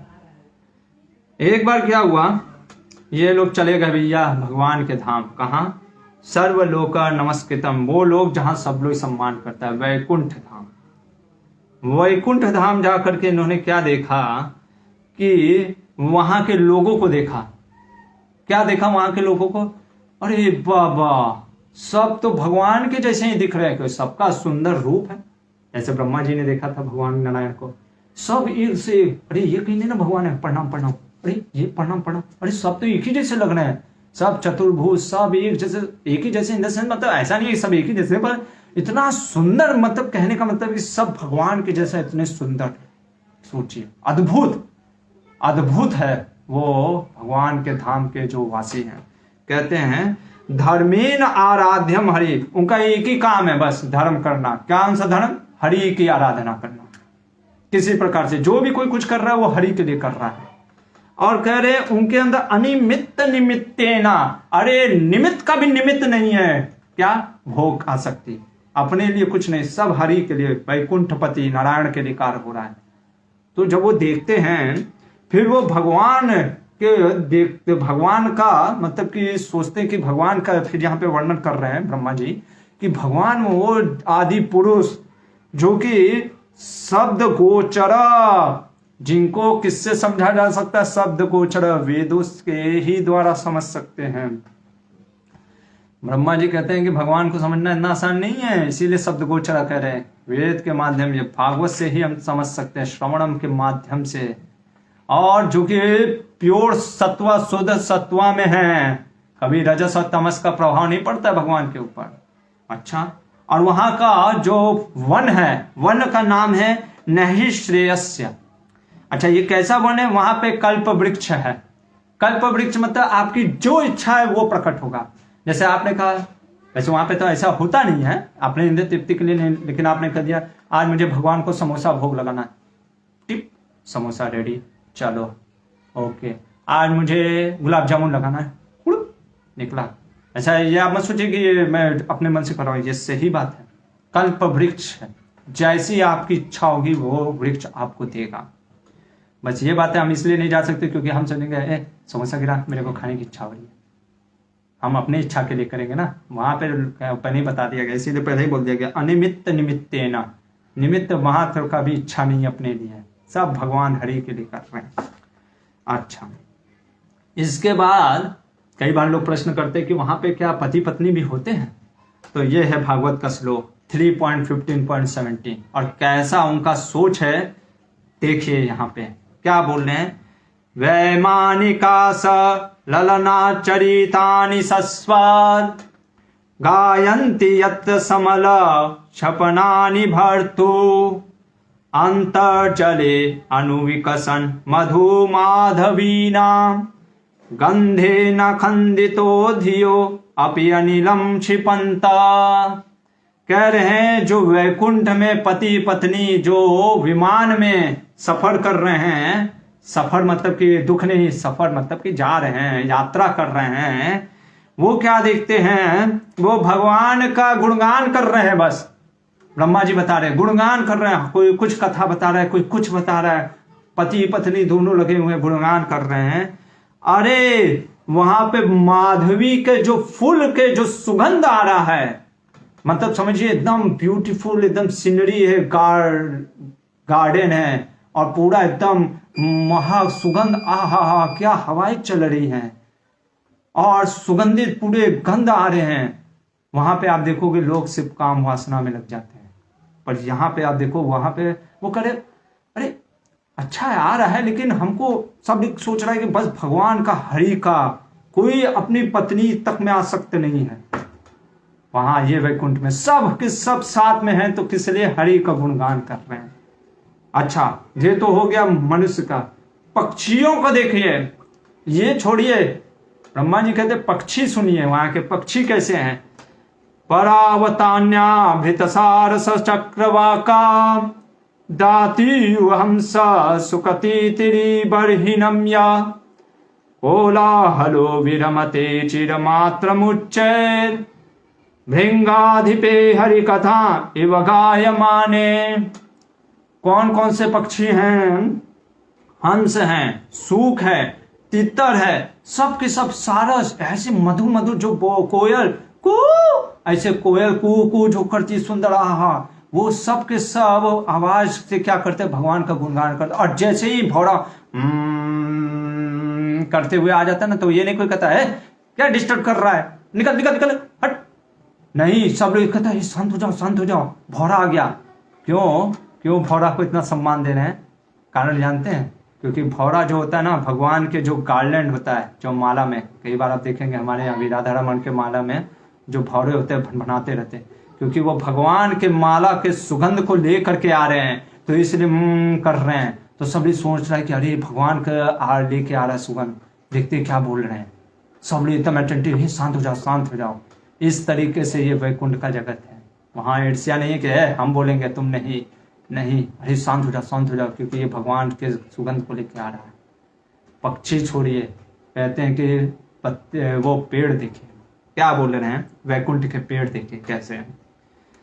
मंदार कुंद कुरबोत्पल चंपा कर्णाम पूनाग नाग बकुलाम्बुज पारिजाता गंधे चिते तुलसी का भरनेन तस्या यस्मिन् तपस्सु मनसो बहुमानयन्ति। अरे पारिजात, चंपा, पुनाग, नाग, बकुल, जितने भी सब फूल जो हैं, जो सुगंधित फूल, गुलाब, कुछ भी आप ले लीजिए, ऐसे इन तो फूलों के तो हमने कभी सुगंध भी नहीं देखे होंगे, सूंघे नहीं होंगे, देखे भी नहीं होंगे। ऐसे जो सुगंधित फूल हैं वो भी तुलसी को प्रणाम करते हैं। आप कहोगे क्यों? क्योंकि तुलसी भगवान के चरण में रहती है और तुलसी भगवान के गर्दन में तुलसी का माला भी होता है। भगवान को तुलसी बहुत प्रिय है। बहुत दुख की बात है कि हमारे ही देश में एक ऐसे सन्यासी भी हुए हैं जो उन्होंने कह दिया, श्रील प्रभुपाद जी तात्पर्य में लिखते हैं कि तुलसी का पौधा लगाने से क्या मिलेगा, बैगन लगाओ, खाने को तो मिलेगा। अरे तुम क्या जानोगे, गेहुआ रंग पहन लेने से, दाढ़ी बढ़ा लेने से कोई भगवान का भक्त नहीं हो जाता। मैं कहता हूँ उन लोगों को कि कृपया करके आप गेहुआ रंग उतार दीजिए अगर आप भगवान की भक्ति का प्रचार नहीं करते या आप भगवान को नहीं मानते। आप अपमान कर रहे हैं उस गेहुए रंग का भी। आप शास्त्र को नहीं मान रहे हैं, बहुत गलत चीज है। अरे यहाँ पे वैकुंठ में जो सब चित्त है, चित्त अवस्था, ऐसा नहीं सुनना चाहिए जड़ है ये सब, ये जो भी चल रहा है, क्योंकि चिंतामणि प्रकर्षद मसुकल्प वृक्ष, वो जो भगवान का धाम है वो चिंता मतलब कि वो मणियों से है, और वहां पे जो जो चीज भी है ना सब चित्तमयी है, मतलब कि नॉलेजेबल है, ऐसा नहीं जड़ पदार्थ नहीं है। वहां पे जो पेड़ भी होते ना वो पूरी तरीके से उनके अंदर वो चेतना है, वो चीज है। जैसे यहाँ पे आग क्या होता है ना, जड़ चीज है। मैंने आपको जैसे बताया, एक छोटा बच्चा, मासूम बच्चा भी आग हाथ में डालेगा तो जला देगा, क्योंकि चेतना नहीं है, वो जड़ चीज है। ये ऐसा मटेरियल वर्ल्ड है, पर वहां पे उसको चेतना है।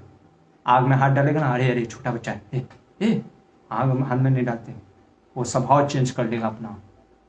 हम देखे नहीं ना, ये तो वैकुंठ धाम हम भी नहीं देखे, जब जाएंगे तो शायद। तो वैकुंठ धाम की बात हो रही है, तो सोचिए तुलसी को इतना सम्मान मिला, हम तुलसी को कह रहे कि अरे तुलसी को उगाने से क्या मिलेगा। बहुत दुख की बात है, बहुत दुख की बात है। अच्छा, इसके बाद कहते हैं कि वैकुंठ के जो स्त्रियां हैं वो लक्ष्मी के समान हैं, और वहां का जैसे मैंने अभी बोला चिंतामणि, पूरा धाम मार्बल की तरह एकदम गोल्ड सिस्टम ज्वेल, और पूरा एकदम क्लीन है। फिर भी क्या कर रही हैं सब स्त्रियां, देखिए क्या कर रही हैं। श्री रूपिणी कनयंति चरणारविंदम लीलांबुजेन हरि सद्मनि मुक्त दोषा संलक्ष्यते स्फटिक कुड्य उपेत हेम्नि सम्माजतीव यदनुग्रहणे अन्य यत्ना। इस सब झाड़ू लेकर के क्या कर रही हैं, क्लीन करने में लगी हुई हैं। आपको अरे सफाई है तो क्यों क्लीन कर रहा है, अरे इसलिए क्लीन कर रही है क्योंकि कृष्ण को प्रसन्न, विष्णु को प्रसन्न करना, नारायण को। सबका वहां पे यही चेतना है। अब ये मत सोचिएगा दिखावे के लिए, ऐसे फोटो खिंचाने के लिए, हाँ भगवान आ रहे हम दिखा, नहीं, श्रद्धा पूर्वक सब लगा हुआ है। हजारों सहस्रों लक्ष्मियां जो है, जो स्त्रियां वहां पे लगे हुए हैं। और पुरुष भी वर्णन आ रहा है कि पुरुष जो है ना, जो हवाई यात्रा कर रहे हैं, वो ये नहीं देख रहे हैं स्त्रियों को देख करके काम वासना में नहीं है, सब अपने अपने भगवान के भजन में लगे, मत कुछ न कुछ सेवा कर रहे हैं, हर चीज भगवान का। 0.000 है वहां पे, क्या काम और ये सब भौतिक आसक्ति कुछ है ही नहीं, वो आध्यात्मिक जगत है। ऐसा ये जगत है, भगवान का जगत, वैकुंठ धाम। और ये वैकुंठ धाम में जहां हर कहीं प्रेम है, जो व्यक्ति ढूंढता है ना, जो फिल्मी सॉन्ग भी बनाते हैं बॉलीवुड के सॉन्ग, जहां प्रेम ही प्रेम हो, वो वास्तव में है, पर यहाँ पे नहीं, वो आध्यात्मिक जगत में है। वो आध्यात्मिक जगत की बात हो रही है, वहां पे सिर्फ प्रेम है, प्रेम। वहां पे झगड़े में भी प्रेम है वो जगत में। अब सोच में आता है कि जाने की इच्छा होती है कई बार कि अरे कहाँ है, एक बार जा करके आते देखते कैसा होगा। कौन जा सकता है, कौन नहीं जा सकता है, कल हम देखेंगे। ब्रह्मा जी बताएंगे स्वयं कि कौन उस वैकुंठ धाम में जाने का क्वालिफिकेशन, क्योंकि कुछ क्वालिफिकेशन लगेगा ना, और क्या क्वालिफिकेशन है वो सब ब्रह्मा जी देवताओं को बताएंगे कल के अध्याय में। आज हमने यही समझ में आया कि मुहूर्त का भी बहुत महत्वपूर्ण एक समय होता है, मुहूर्त समय जो होता है, और खास करके ये मनुष्य जीवन जो मिला हमें, ये क्षण भंगुर का जैसा जीवन है। कब जाने कौन फिर सा कोविड, ओमिक्रॉन ये सब आ रहा है, कब आ जाएगा। हम लोग की बस यही प्रार्थना है, गैर श्रीमद् भागवतम से हम यही चाहते हैं, किसी प्रकार से व्यक्ति भगवान के चरणों में उसका मति लग जाए, क्योंकि जब मति लग जाएगा तो उसका रति प्राप्त होगा, और फिर परम गति, शायद वैकुंठ के धाम हम भी जा सकें। हरे कृष्णा, बहुत बहुत धन्यवाद। श्रील प्रभुपाद की जय।